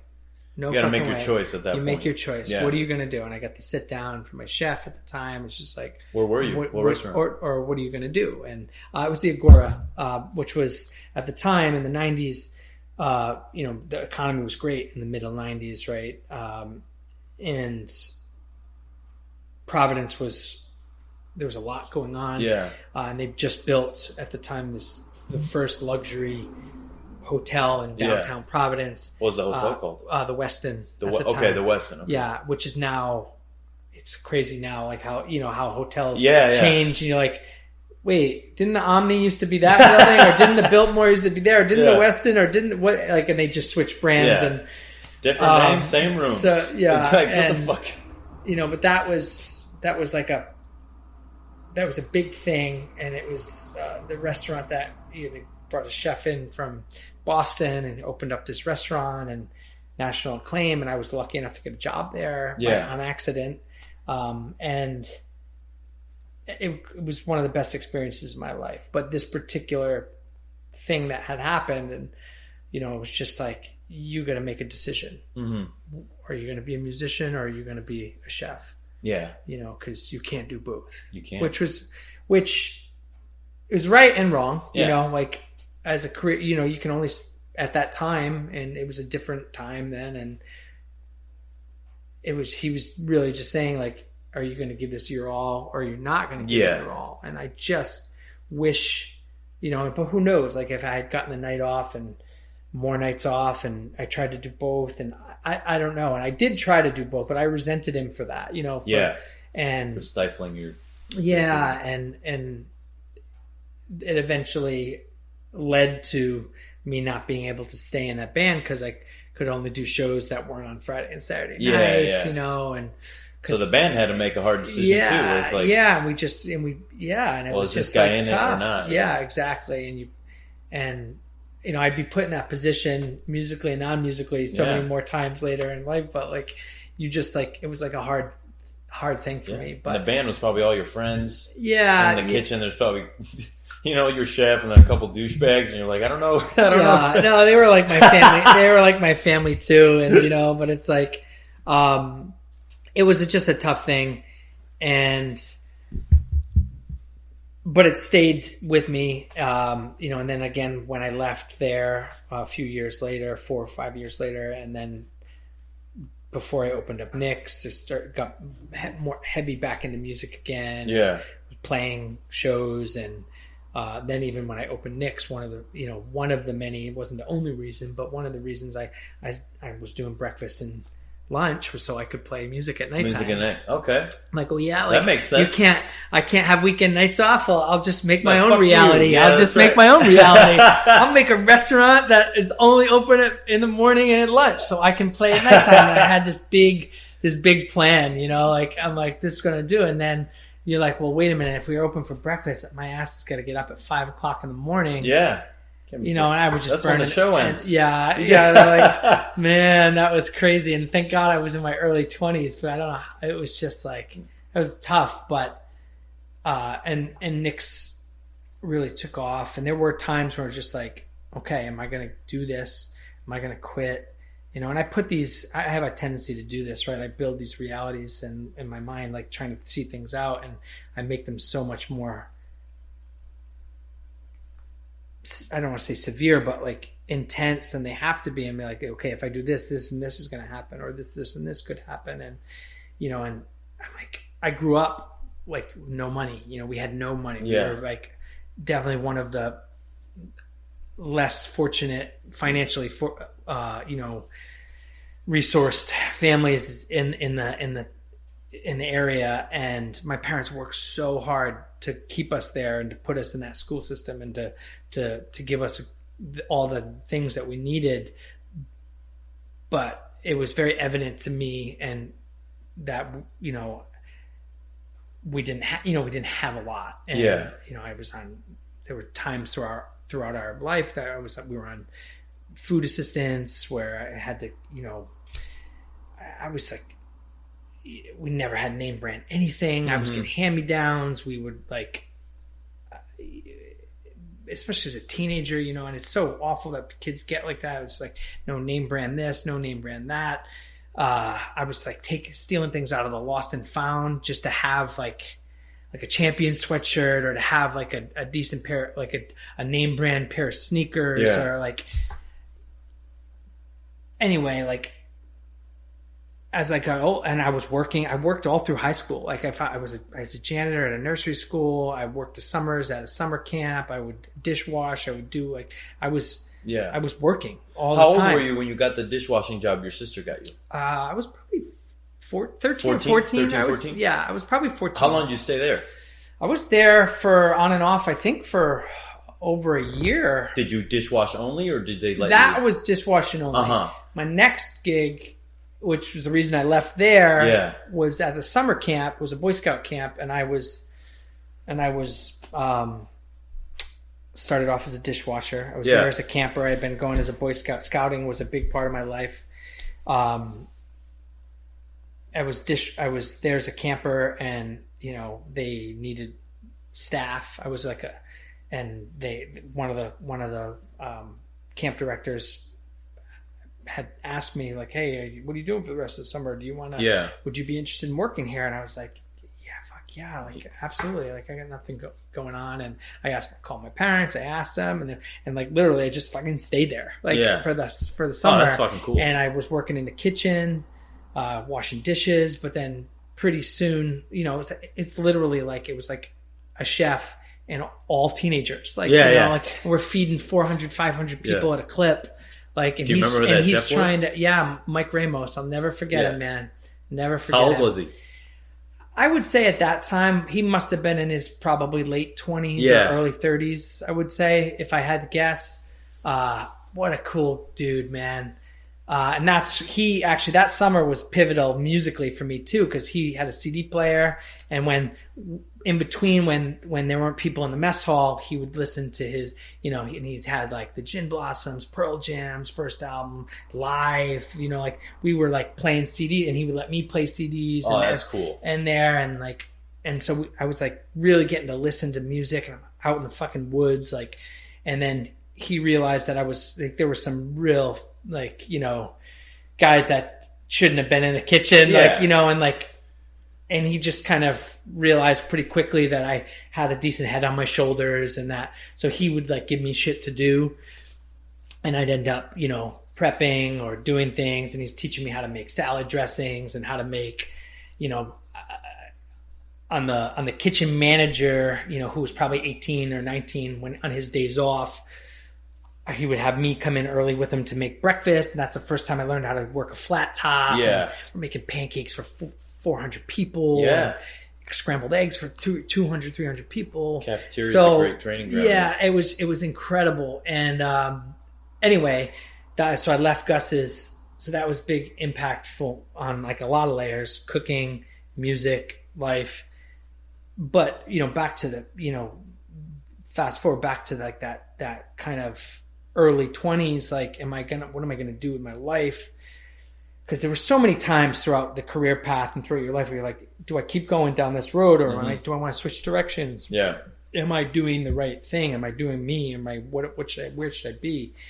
And there was this fear about, not that the restaurant business was guaranteed, but you know, it's a paycheck every week. Yeah. I mean, there's a guarantee. I was able to have a steady paycheck, right? And it wasn't a great paycheck, but it was steady. And there was a fear inside me about going back to being poor, you know? And I let it, like, it really, I'm like, I can't. And it was a false, you know, I guess I was creating a false narrative in my mind, but not entirely untrue, but like, so it was like I was like, this is like, if I do this, then I might be like risking everything, you know, like can I live out of a van? Can I live without a paycheck? How am I going to pay for this? How am I going to pay for that? Like, how am I going to pay my bills, my college loans, like, and I'm like, I can't go all in, you know, I just couldn't bring myself to, even though I wanted it, you know, like to be without a job. I would have felt like a failure. Exactly. Yeah. And I allowed that fear of not even of being a failure, because I wasn't afraid of like failing at things. Like I was 22, 20 or 23 when I opened up Nick's. Mm-hmm. I bought a house when I was 22, like when I had no money. Like I did, like, I've been a risk taker, you know, my whole life, but there was the perception of being a failure and making a bad decision ate at me to the point where I just couldn't make that jump. And I just said, no, I'm going to keep cooking and hopefully build up enough steam and money, and like, and maybe I'll do it this way and I can do both. And I just couldn't, you know, I couldn't maintain both, but I always have been into both and trying to do both. And I realize now, like, I don't have to make a decision. I don't ever, you know, cooking and music, they're going to be with me for the rest of my life. Yeah. And just, I don't have to like be all in on one or all in on the other. And I'll have, you know, and even when when I was gigging a lot, it was like, that was work. It was like it's like when you're working in the kitchen so much that, like, yes, there are parts of the cooking that you still will always love, but when it becomes work and hard and like stressful and not fun, it becomes not fun. And like, you don't always want to do that for fun anymore because it's fucking work. You need an escape, you know, and music is the same way. Anything is the same way. Like, it's like when you start doing your passion as a vocation, like, it doesn't mean that it can never be fun, but there's a whole other side to it. Yeah. Like, we got to get paid. We got to book gigs. We got to, like, you know, the business side of things becomes stress, you know, can also be stressful. And you're like, okay, like, everything's like this. It's not just cooking. It's just everything cooking, in life. You know? And like, even if you're, you know, dead poor and not have a career, it's still, you know, shit's still rough. So it's still rough. It doesn't matter. Everyone just has different problems. Yeah, but everyone has problems. And as you're young, and when you're young, you kind of, again, like, it's like you have those experiences that give you the perspective. You hope give you that perspective. For sure. So this chef, he tells you take this seriously, and you do. And I do. And then, do you still harbor resentment towards him, or I as love you, him. as No, you, I yeah, absolutely. Who not. is he? I love him. His name is Casey Riley. He's now like the director of the Newport restaurant. Oh wow! Yeah. Okay, got you. But he was my chef, and I still call him chef when I see him. And he says, "Don't call me Casey." Yeah, Or, I mean that respect never leaves. It never leaves. Yeah. I love him. He was such a huge pivotal figure in my life, but he wasn't afraid to have those hard conversations with me, and because he cared about me and because he wanted me and he saw things in me, and and again, and being in a kitchen then is very different from being in a kitchen now. Everything's evolved and for the better in many ways, in terms of communication styles and just lifestyles and expectations. And he's been a very close friend and mentor since we parted ways, and he moved on and became the executive chef at Castle Hill. I almost went with him there. At that time, it was just a singular property for that company, and like he just transformed that whole company, and took his life in a different direction, and had his own path and his own story. But I ended up staying at the Agora and becoming the sous chef, and then the chef there for like 2 years. Before I left there. And how long altogether? I was there from 96 to 2001, so about 5.5 years, Gotcha. Almost 6 years. What prompted you leaving? Well, I was 22 years old, 23 years old. I was, being paid like $40,000 a year, which seems like a ton of money for me at that time. It was such a pinnacle, right? But I was only making that for that last year. Yeah. If even the whole year. Before then it was like, it was like peanuts. And I was working 7 days a week. I was on pagers. You had pagers. Mm-hmm. It was constantly going off. I was always there. And I was so into it. I loved it. I didn't care. I was like working my ass off. And the management company got bought out by another management company, a year or two before that, and things hadn't changed as much, and then things started to really change. Yeah. And they were taking it into like that was right during, Marriott's big boom of like box store drop hotels, down and dirty, quick, lower price, just like cut out all the frills. And people were into it, and it was coming from away from that like luxury base. So a lot of the hotels, as companies as they do, like they watch what the other one's doing and who's being successful, and they mimic and copy. And Starwood had bought out the Westin brand and taken it from like this like Ritz-Carlton-y kind of vibe, like super amenity based. I was like working with like these crazy food experiences that I was having at a very young age that I'm so thankful for, and then taking it into a very business, all business first. What corners can we cut? What costs can we cut? And things just started to really change a lot, and some of them were great. Like, and I'm thankful for that experience because it taught me a lot of business skills at a very young age that I still use today.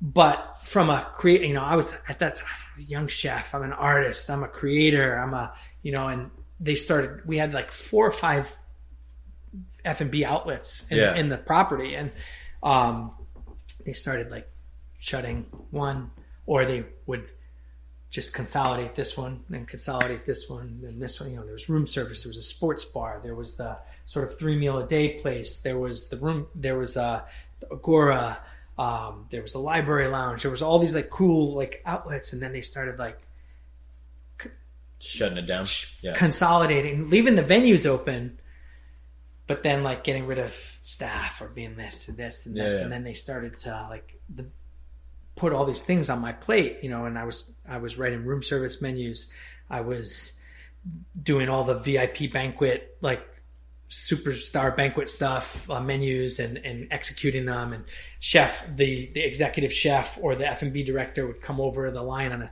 Friday night and be like, "Oh, like we'd have like 120 on the books, and he'd be like, "Oh, can you guys just come over here and help them plate this wedding or like this?" And then because they had just sent 4 of the people home for cut hours, just to cut hours, and that like, which is fun, like I'm such a team player. I was like doing whatever, but like these things kept happening, and next thing you know, they had let go of the banquet staff, the chef. They had let go of the cafe chef. They're like, well, you have 4 cooks on this line. Why can't you do your food and the sports bar food? That's the worst fucking Why can't you do your food and the room service? So I was 23. I was doing the room service menus, the sports bar menus, we were cooking the now open for lunch. We were doing the fine dining stuff all off of this line with like 3 or 4 cooks. And I was just, no more money, no more hours. I was working like a dog. I was like emaciated. I was like 100 and fucking, fucking 145 pounds or 150 pounds. Like, I mean, I was just like gaunt. I was so burnt, and I would have done it all day long if I felt appreciated, but it felt, it just felt dirty, and it felt like taking advantage of. And I'm like, I'm not going down like this, man. I'm not like, and they was just like, well, does that sell? Well, do you really need this? Or can you go a couple ounces less on that? Can we make more money? And like, these weren't bad questions, but it was just this whole experience that was just like, I gotta get the fuck out of here. I'm gonna die here. Who were these people? Can you pause? Yeah, for sure. Chefs or what? So these people that were putting these rules on you, were they chefs? Did they have any sort of... in retrospect, they definitely had a lot of knowledge, and there was one that had sort of taken. They didn't hire an executive chef for almost a year, so I was doing a lot of that work. Mm-hmm. And granted, a lot of it, I didn't have the experience to be doing some of the administrative stuff and there needed to be somebody, in that position, but I still resented it because I was doing the work. And then when somebody came in and he had a hotel and corporate chef background, and I just didn't respect him. And I was wrong in a lot of ways, but he just rubbed me the wrong way. And I was so young and just brash and brazen. And I was like a kitchen warrior at that point, and it was like being told to do things that I didn't respect and that you didn't want to do, and then all of a sudden, after doing menus for a year, now I had to like run the menus by him, and which was like in my, I'm okay with authority. I'm not like an anti-authority person at all. Like, but it was like, I remember one time, and this kind of encapsulates it. I'd come up with this like dish, and it was like this orange, garlic and thyme, like glazed like duck. And he said to me, Derek, orange and garlic just don't really go together. And I just went,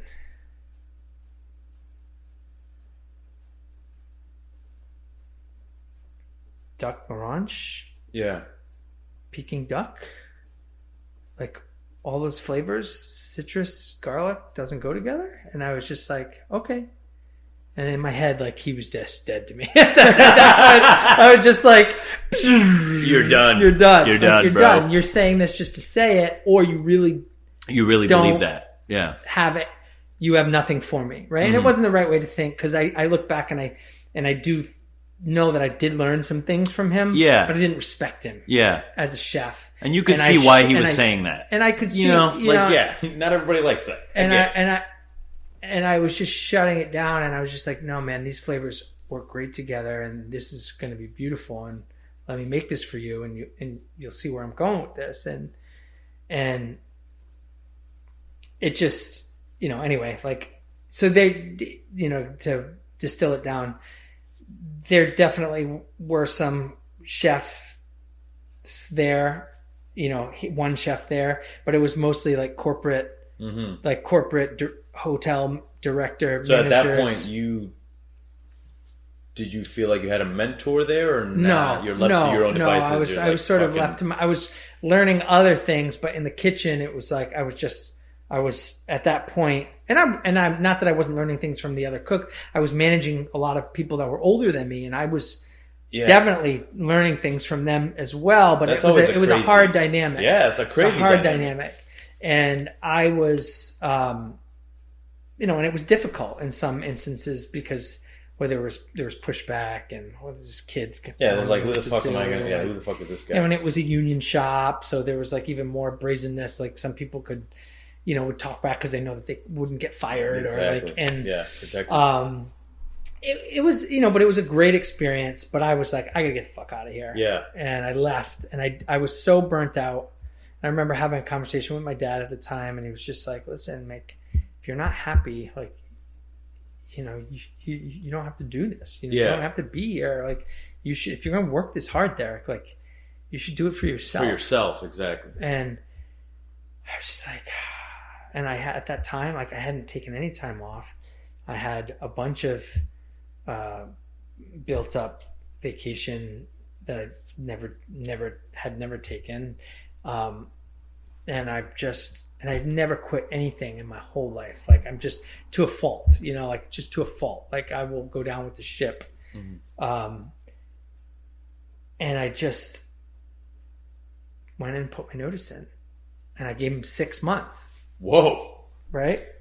And it's a baller notice. Yeah. I was just like, I don't want you to be, because I still felt, I put 5.5 years of my life into that place. And like, I felt responsibility to the people that worked there. And I don't know if it was 6 months, actually. Maybe it was 3 months, not 6 months. I'm sorry. I gave him 3 months. And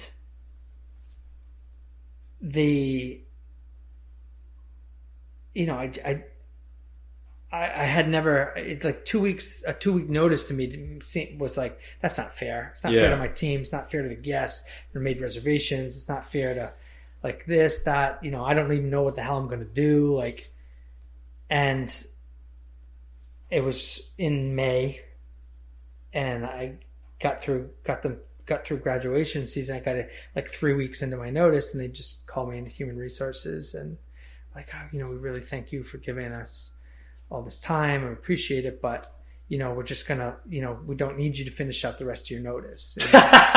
And I was like, okay. Like, I was just doing it to be nice, nice, and they're like, we appreciate that. Yeah, they don't and give like, a fuck about it. But I realized that looking back now, it is hard, like, to have somebody who's checked out be around. Yeah, you don't want. And as a leader and as a manager and an employer now, I totally get it. Yeah. There was definitely more happening, there, that there was like animosities and anxieties, and like that became really difficult. But, basically that chef couldn't take full ownership of that hotel until I wasn't there anymore, because everybody there respected me. Everybody came to me. Everybody. That's the worst like feeling. It was just, and I know that now, like being older and understanding, and I knew it then too, but like, it was my ship, and it was my ship, and they were my crew. And it was one of the scariest but most liberating things, ever. Yeah. And that's when I started working on my house. I took a plane to California to see some friends and to go to wine country for the first time. I called a regular guest that had been coming in for years that if you're ever, he was in the wine business. If you're ever in Napa. And I just called him up one day, and he's like, can you be here? I'll never forget that phone call. I was like, it was like kind of like I cold called him, and I didn't think he'd take the call. And his name was George. What a nice guy. And he's like, I must have called him. He's like, oh yeah, hi Derek. Oh, can I call you back? And I was like, okay, yeah, sure, no problem. And then he hung up the phone. I was like, oh, he's not going to call me back. And then he called me back like 3 or 4 hours later. He's like, oh, so you want to come to California? He's like, can you be out here next week? And I was like, what? He's like, I've had a cancellation at one of our cottages on the vineyard. Yeah. That we usually reserve for like dignitaries and brand ambassadors and people that are visiting. It's like, but it's yours for the week. Hell yeah! If you can be here. Yeah. I'm like, all right. So I fucking booked the flights and this, or with the car. I flew into like LA because I was originally I was gonna go visit some friends in LA and then spend some time there and then spend some time. I had friends from college that were like in different places in California, and I was like but I ended up just getting to LA and driving right up the 5, like right up and going right to Napa. And I'm like staying in this cottage, and it was just like this mind bending, awesome experience. That place changes your life. When totally you see changed my life. You're like, what? And long story short, at that point in my brain, I was kind of done like cooking. I'm like thinking I'd got my bachelor's in marketing. Yeah. I'm like, what's my next move here? Like, I can't go back into what I was just doing. I'm burnt. I'm done. And, I spent that next 4 weeks or 4 to 5 weeks bouncing around. I spent that week there, which was just magical. Like, went to French Laundry. Sick. Like, got in like on like a. What year is this? 2001. Okay, so it's like a couple of years after the book. Yeah, 2001, 2000. Yeah, 2001, definitely 2001. Summer of 2001, and then. Anyway, like,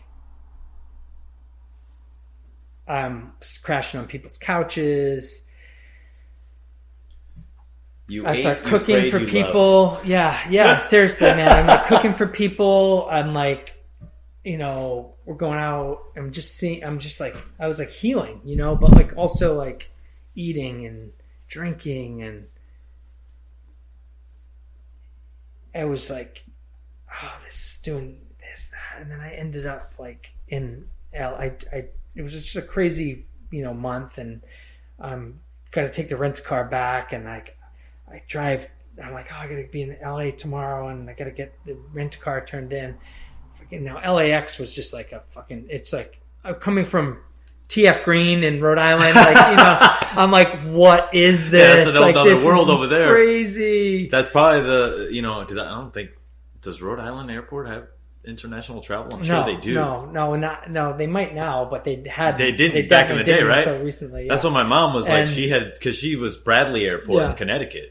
And she had never seen international travel until she got to San Francisco. She was like, what the fuck? Because the JetBlue over there flies into the international side. So she was like, whoa. And I drove down there in a hurry. I'm like, I'm going to miss my plane. I checked in the rent-a-car. I'm like, how the fuck do I get from the rent-a-car place to the...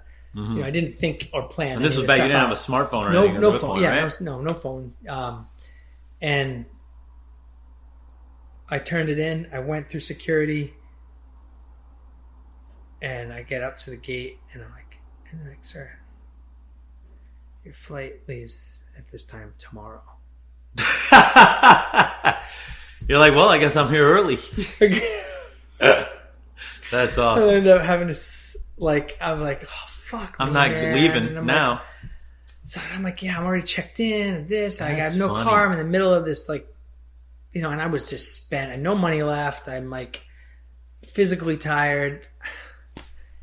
And I ended up just trying to get an earlier flight, and they're like, no, you got to stay there. And I'm like, on standby. So I'm like hanging out there, and I had this book in my bag, and I hadn't read it, and I'd gotten it a couple years earlier, and never read it because I was working all the fucking time. And I'm like, all right, I'll just fucking read the book, and I start reading the book, and I was reading.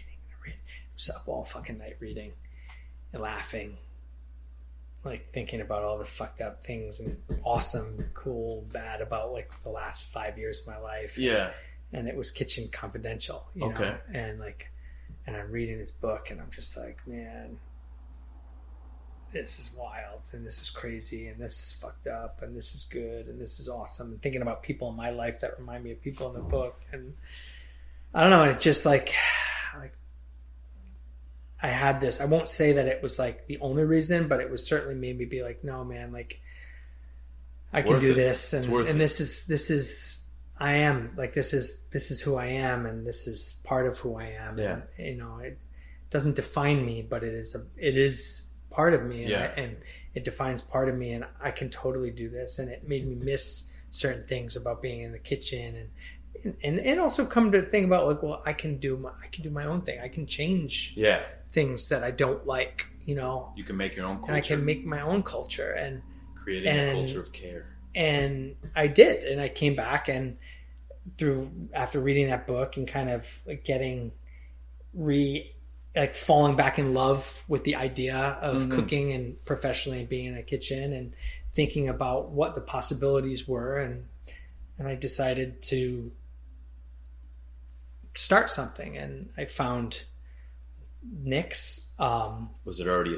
It was a little old diner. It was a late night diner that I had used to go to when I was in college, and I had since moved into the neighborhood here in the same house, and I was walking up the street one night, you know, with one of my buddies who lived on the third floor at the time, and we were like, you know, we probably coming from Murphy's or something, and like walking up the street, and Nick didn't open at that point in his career. Like, he didn't open until 1 o'clock in the morning. He'd open at 1 o'clock in the morning and stay open till 11 o'clock in the morning, and get the third shift. Great shift. The third shift, right? And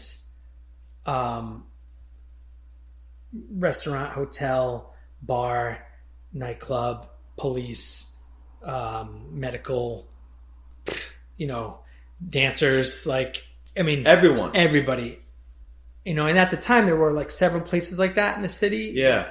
There was a lot of violence in the city, and late night shootings and things that happened very soon after that period, where a lot of those places and people just starting to age out. I think a combination of that closed down, and a lot of them closed up. But anyway, Nick was this tiny little old, 4 foot something like guy, hard of hearing, this huge personality, but tiny, cantankerous, feisty little old Italian guy, right? Who's hard of hearing, and he would yell like everything. And it was like such a scene and a funny like thing to be in there, like late at night, just to have, and it was cheap. It's like 2 eggs over. Because he'd be like talking to his staff all loud. Yeah, you could hear it. It was just him. It was just him. Okay. And he was yelling at people. We went there so much that, like, you know, we kind of developed like a rapport and an affection for the guy. And if he got really busy, especially towards the end, like he was in his late 70s. Yeah. And he's still doing it by himself. We'd like jump back there and help him. Oh, that's and, like, fucking awesome. And he'd yell at us, "No, get the eggs, or get the coffee. Put the coffee on, Derek." You know, and we were eating it up because we were like having the bag or like a couple of drinks, or it was just fun. It was like fun, but we were trying to help him. We weren't like, you know, mocking him or anything. And we're trying to make sure he was okay. And we were like, anyway, so that, like, I had that history built up of that space, you know. I'm walking home that night, and my friend Carl and I would see, and Nick is just kind of like, it wasn't 1 o'clock, so he wasn't open, but he was sitting at the counter, and he was all like slumped over. And I was like banging on the window. I'm like, you know, and he looks up and he sees me, because I just want to make sure he's alive. Mm-hmm. He looks up and he sees me, and he goes like this. He motions me to come in. And this is a guy that was always just full of so much piss and vinegar, and just kind of defeated. He just goes, "Derek, I don't think I can do this anymore. You know, and we were talking. I'm like, I'm sorry, Nick, are you all right? Like, and he's just like, you know, do you know anybody that might want to buy the place? And I'm like, nah, I mean, and then I don't know what the fuck I was thinking, liquid courage, time, place, energy. Like, you're like, I bought a house already. I'm like, might as well. I bought the house a year earlier. Yeah. I'm like, so in my home, and it needed so much work. I'm like, I'm kind of stuck here. Yeah. Right? And I really I was thinking, if I'm going to be a chef, I got to get out of prep. I'm going to move to New York. I'm going to move to Chicago. I'm going to move to San Francisco, somewhere, the it cities. Yeah. Because that's what you have to do to make it in this business, right? But there was part of me that resented that also. Like, it was just like, why not us? Yeah, why not us? Fucking why Providence? Not us? Why do I have to go somewhere and prove myself to a bunch of strangers? Like, what about where I'm from? What about my community? What about my thing? So there was there's so many different emotions that were all in situations that were sort of converging. And, just this epiphany, to distill it all down kind of came to me. I said to him, like, Nick, let me give it some thought. Maybe I'll do it, and only half serious, but not bullshitting, but like at the same time, just like, I'll think about it. Like, knowing I had no money. He fucking called me the next day. I was, he's like, and he wouldn't let up. And he was just like, you want to come and talk about it? What do you think? And I'm like, okay, like, I'll come and talk to you. But and he forced me to actually consider it and be serious, because I told him that I would think about it. And, and the more I thought about it, the more I'm just like, maybe I can do this, and I ended up getting a friend of mine who was one of my roommates, but had moved back to New Jersey. I called him up. His dad had always said, like, hey, like, when you guys are ready, I'll back you guys in a restaurant, right? And he moved back home to New Jersey. But I called him up. I'm like, Brian, I have this opportunity to buy Nick's. Like, do you think you want to move back up here and we can do it together? Yeah. Right? And he was cushy and living at home with mom and dad, like a lot of my friends from New Jersey. He's like, stressed? Yeah. I don't think so. He's like, I don't know, maybe. But his dad overheard the conversation, and he was like, let me talk to him, thinking that he would ignite some inspiration in his son to like come back up and do it. He's like, well, let's talk. Maybe I'll do it, and he became my partner. My friend never moved back up here. So he was like my long distance business partner for like the first year. And with his credit, we had a couple credit cards, and he invested like 20 grand, for 23 grand, and like just his credit cards. I started the restaurant, and we were 50-50 in the first year, and I ended up buying him out. I took a second mortgage on this house, which was going to be to fix the house because it was falling apart, and I ended up using it to buy him out. Yeah. Because he wanted to he realized his son was going to stay down there, and he wanted to be down there, and I really wanted full control over everything that was going on there. And I did that, and here we are, almost 20 years later. That was 2001. Now, they always say you don't break even until the third or fourth or fifth year. Like, what was your deal with that? He's like, 15 years, man. I'm still broke. Yeah, I'm still broke. Well, I took a different arc, and if the business had stayed what it was, you could see, you'd be able to do that. But everything was growth for me. We've been on a constant growth pattern. I was renting there. It was an 18-seat restaurant. And then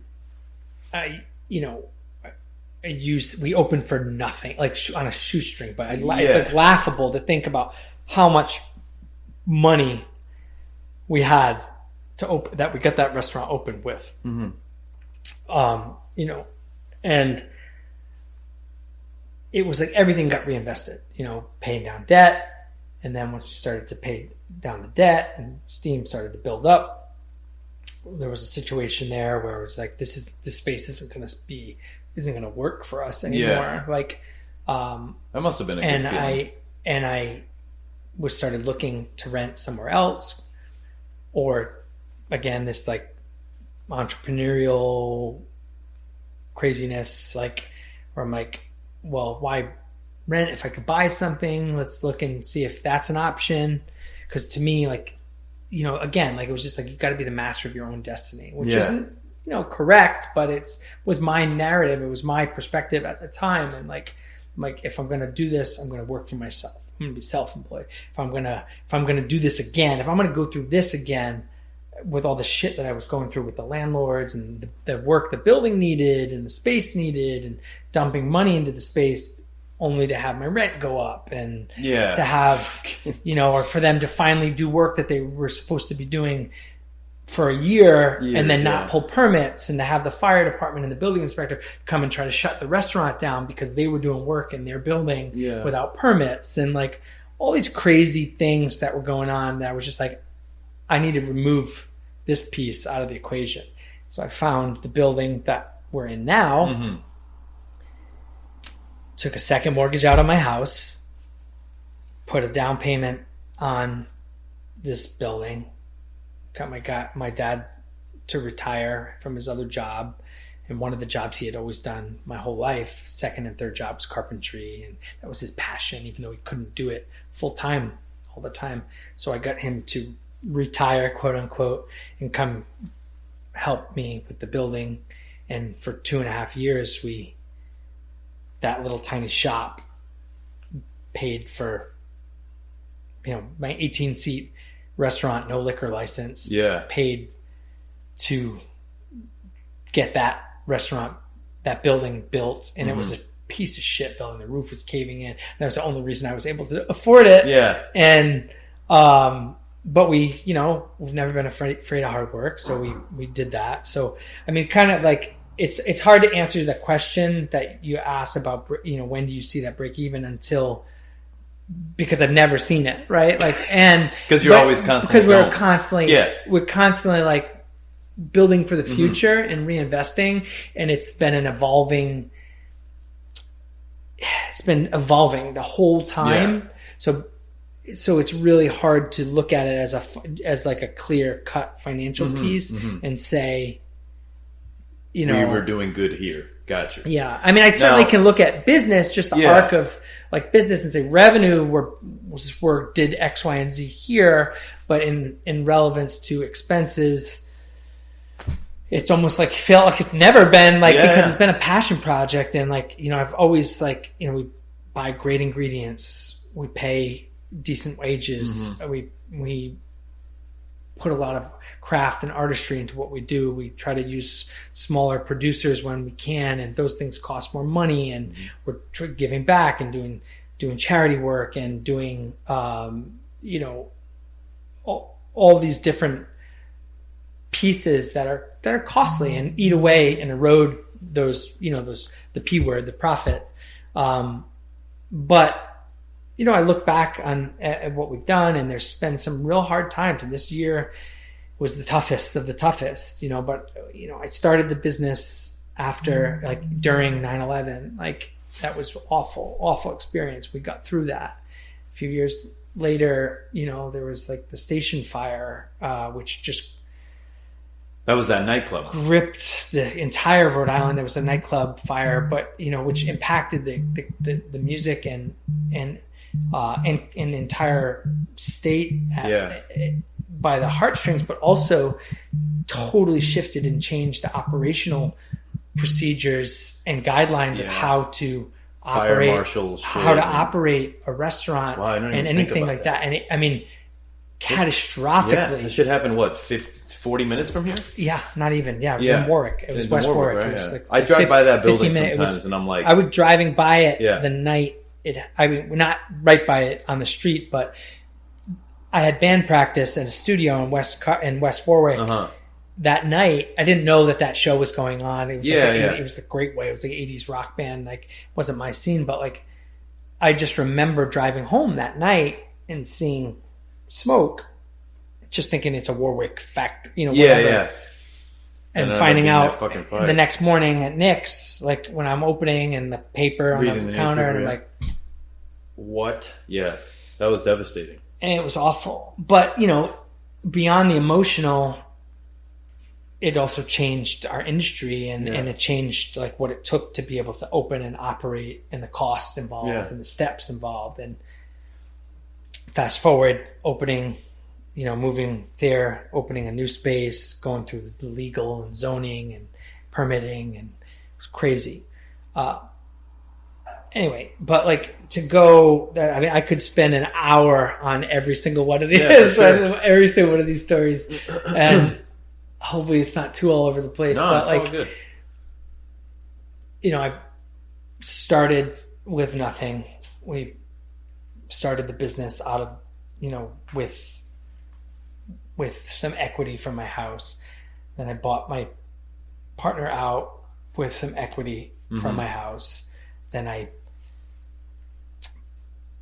bought the building that we're in now and started it with, as the housing market was going like this, which I took, was able to build equity up in the house and use that equity to then to pay for that. Gotcha. But it was constantly like so the house kept getting put on hold. But if I didn't have the house, I wouldn't have had anything. Wouldn't have had the opportunities to do these things. And then I ended up buying that space. And then when we finally started to like make things make sense and things we were paying down debt, we're figuring things out, systems were getting really efficient. Then I went and then the economic crisis happened. Yep.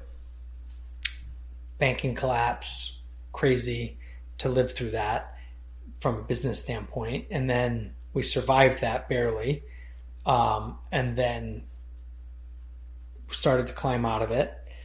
And then I ended up having the opportunity to take over the building next to mine. And there was somebody that had owned it. It was like not a great neighbor. And again, it became more of a like, I need to control my own destiny. Yeah. We shared the parking lot. His building was about to be condemned because of his neglect and just other things going on. Tenants from his building, people thought I owned that building, co-owned it, because I owned the restaurant and we didn't. So like he had tenants that didn't have hot water. That they would come to you and be like, "Hey, coming man, to me. My door's broken. I just got broken into." My dad and I would go over and fix it just to be good neighbors. Yeah. And like shit like that would happen. Like, and I'm like, when the opportunity came, we had no money, but again, like the opportunity to buy that building came, and I'm like, I have to be the master of my own destiny here. And I begged, borrowed, stealed. Like, didn't really steal, but like you get the, we begged and borrowed and figured out how to just make it happen. Yeah. And then spent the next 7, 8 years trying to survive, make it make sense, making that happen. Yeah. And then, it's like one thing happens after another. And, so much has happened in our industry and in the economy. And then I opened Westminster, and then coronavirus happens, and bang, like everything pulled the plug. And I ended up having to close Westminster. And it's like overnight. Is it like now 55 people? I had to including myself, 55 people get laid off, and it was just like this. Just another chapter in the what the fuck, fight, the fight, struggle, and I've had to come to terms with like that, and also rebuild and adjust, and where's the next thing going, and here we are. What did the Westminster another Nick's? Yeah, so I started. It was Nick's on Westminster. I was trying to kind of create a different vibe. There was a hotel that was going to be built down there, and somebody asked me, to what I think about doing a Nick's down there or something like it. And I thought about doing a different concept, and then I thought about the appeal of like kind of growing the brand, and creating a downtown piece that would sort of allow me to kind of do some of the things I was doing down there.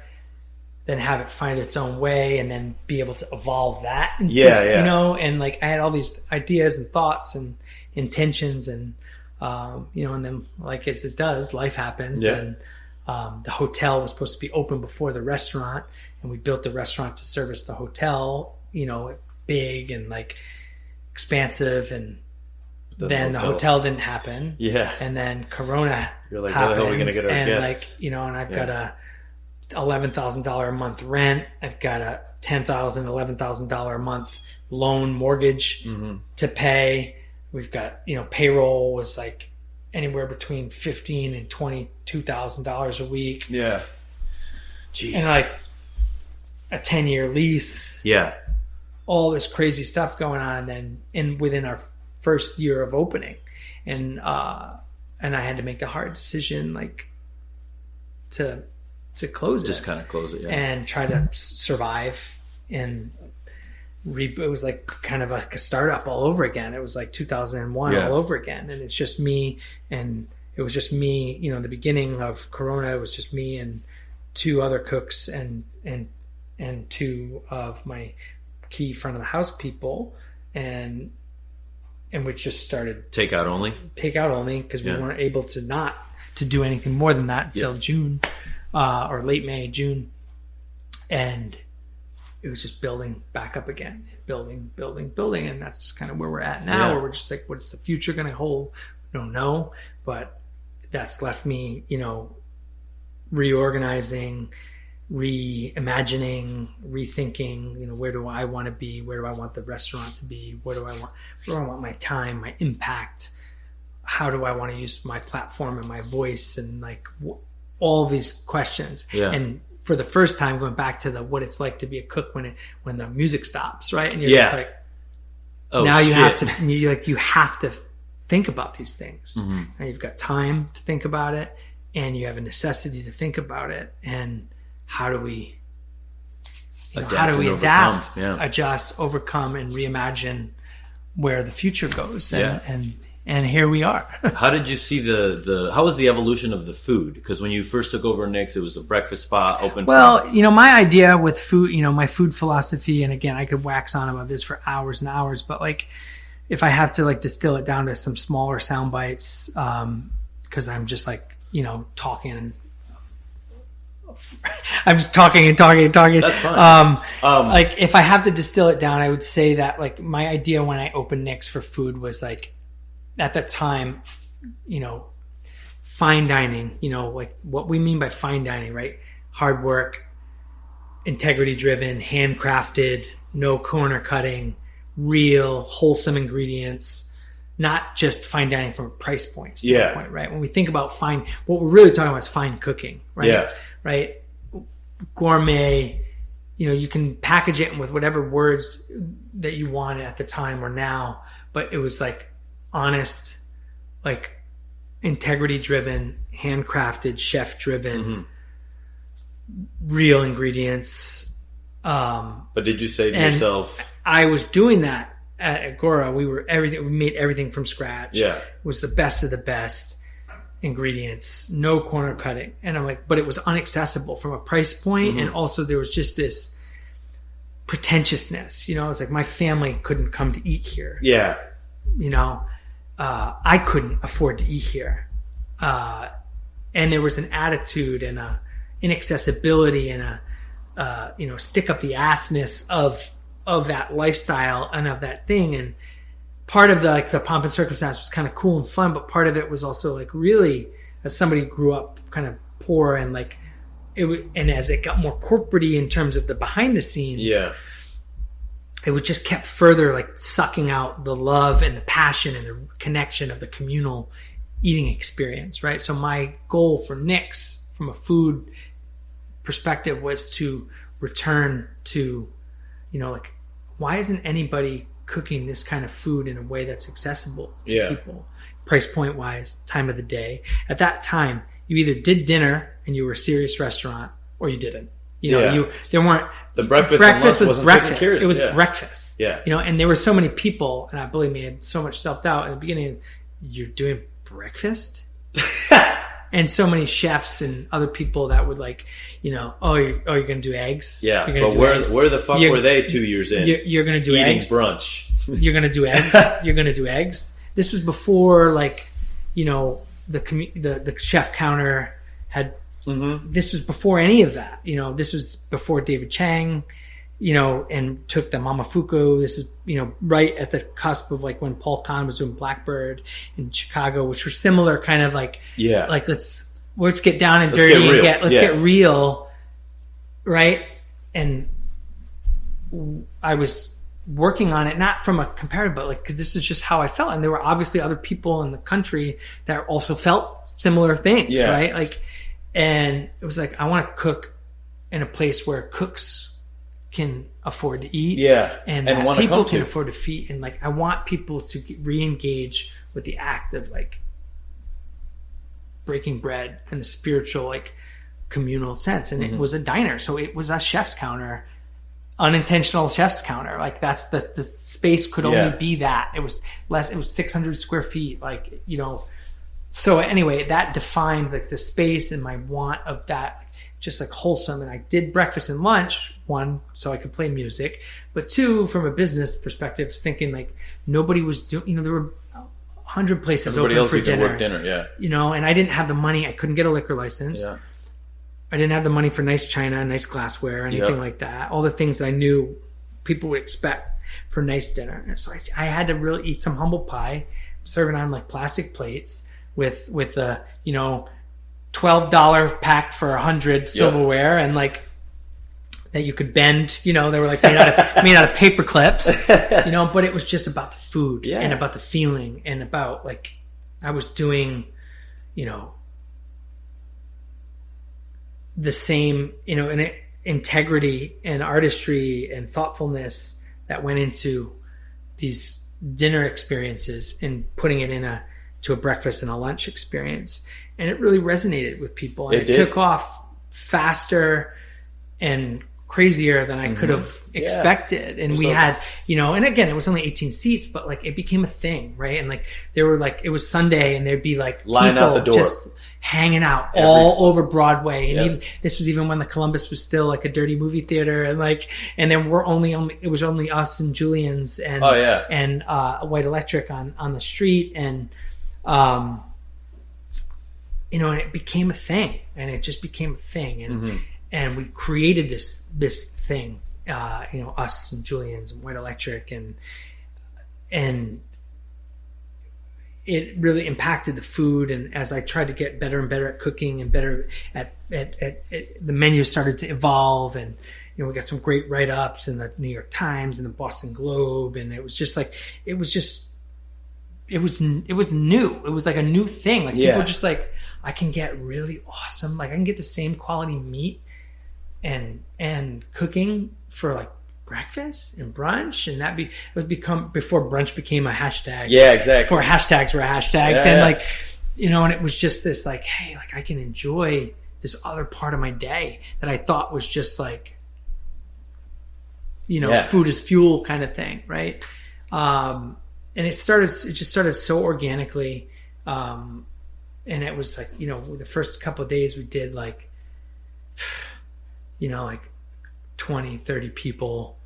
And we're like, oh my God. Well, I was just like, I'd make a new soup every day. I'd bake muffins every morning, and I'd make a new soup every day. And I would send Steve, my partner, out, and he was the waiter. I was the cook. I had one other cook. It was a friend of mine, and it was just two cooks and one waiter. And I would be like, Steve, like, just here's some grilled bread and some bowls and some soup. And we would just drop them off to businesses. We just like, I didn't have a marketing budget. That was still back when magazines, it's like $10,000 a page, $5,000, Providence. Like, it's like, it wasn't even an option. It wasn't even an option. Mm-hmm. Like no marketing budget. So it was just, we're going to put food in people's mouths. Yeah. And it catalyzed, and that became like the mantra. And it really, the journey as a chef and as a young cook and as a community member, like it became, I lived here, was working here, so that like the local thing, eat local, create local, support local, it became like a, not just like, it was from a like, I want to support. Yeah. I want the best ingredients. why can't I buy these? Where are they available? Why aren't there any ways for me to buy from farmers? That was before farmers markets were like a thing, before Farm Fresh, before like, you know, it was just like, if I wanted something, I had to go drive to the farm to get it. Yeah. And it just, all of those things in life, and just sort of really, it was just about being fresh, wholesome, delicious, and accessible. Right. And then it's just evolved like from there. And now I look back at where we are now, and it feels, especially the beginning of the pandemic, it was just like a return to basics. Like, what can I do? What do people need right now? Because there's a service part of our service industry, right, that we often forget about as chefs and creators and living our own lives. And is that we can't exist without people, right? And we shouldn't. Like, I mean, otherwise we're just cooking for ourselves, right? Exactly, yeah. And that's fine if you're cooking to eat, but like if you're cooking for business, or if you're cooking for a purpose, right? Like, you've got to feed people, right? And you've got to feed people not just what you want, but what they want and what they need, right? And it's up to us to artistically and creatively and spiritually, like, you know, pay attention to what we think people want and need, right? And so that has, throughout my entire career, influenced, you know, and we've taken detours, you know, but at the core and at the soul, which is something I've been forced to reckon with these last 12 months, especially, right? We're in February, right? And that's really when this started, right? So we're a year into it, right? We're 1 year into COVID and the impact it's had on our world, right? Not just our industry, and I've had to reckon with the realities and just the core, like, who am I? What is my purpose? What should I be doing right now? And how can I do that in a way that's meaningful, purposeful, that spiritually fills up my cup, also financially provides for my family and for my team, and creates livable wages and a comfortable, safe, and wondrous environment that they can thrive and live in and not just get through, but also that same thing for my community. Like, how can I be of value, right? And I don't just mean monetary value. Like, how can I, like, the monetary value hopefully comes after you fill the other niches, right? It's like, if I am something that helps people, that they feel that they not just need, but like want, right? Then I'm giving value back to them. And if I'm of value to them, then they will support me and my ideas and what I'm doing. And it's a reciprocal, it's a circle, right? And not to get too philosophical or too deep, but like, you know, it's, you know, whether you call it a circle that needs to stay connected, or whether you use one of the other many adages, like a table that has legs, right? And without the right amount of legs, it falls over, right? And whether I'm talking to myself or whether I'm talking to my staff about unity with each other, or how to treat farmers and drivers and vendors with respect because we need them, right? Or whether we're talking about our guests, right? We need them, right? And they need us, right? And it's a symbiotic relationship. And without all of those pieces, right? And now we could take a layer out, right? And we see what's going on with the world and global warming and just environmental crises and health crises, and how we're connecting the dots, how they're actually not separate. They're all fucking connected. And socioeconomic crises are causing, you know, human health crises, which are causing environmental, right? And you start to zoom out and you see the connectivity, that they're all legs of the same fucking table, right? And it falls down when they're not supported, right? And you know, I look at what we're doing and what we're trying to do, and I'm like, how can I have impact, and how can I be successful and have longevity and have use to my family and to my community? And I think about it, and like, yeah, we can do that, like, through food. And I'm thinking about, like, you know, where I am as a business, what we do, like, and I thought about, like, this piece that's been missing, like, or not missing, but like, that I've just realized that, like, I need to feel whole, like, I need to be of service, right? Like, and it's just been part of my life, my whole life, whether it was through the church or through scouting or just through my parents, and like the responsibility of like being a good human and then coming up in a good kitchen, like with this sense of like respect and like in responsibility. And it's like, I need to be of service. And I work with Chefs Collaborative over the last 10 years as a volunteer, as a member, and then becoming a leader and a board member and a co-chair, and what are we doing and where are we going with that organization, and what is our need? What is our impact? How can we really be of service, right? Yeah. And that's where I'm at right now. And I'm thinking about hunger, and I'm thinking about like, what can we do? Like, we've been throughout COVID, even when we were hurting and we didn't know if we were going to be able to open our doors, and we were asking the community for help. And I started to go fund before any of the governmental funding came out, before anybody knew which way was it. I'm like, I'm going down. Yeah. I'm going down, and I'm not going to be able to provide for my family. I'm not going to be able to provide for my workforce. I started a GoFundMe page, and we started, and I was so humbled and taken aback by the help, the outpour of support. and the support and the people and the kind word, not just the money, but like the words that people said, like that, like got me through. Like, and immediately with that money, we kept our doors open. Half of it went right out to the employees. And then we started doing free meals for kids and like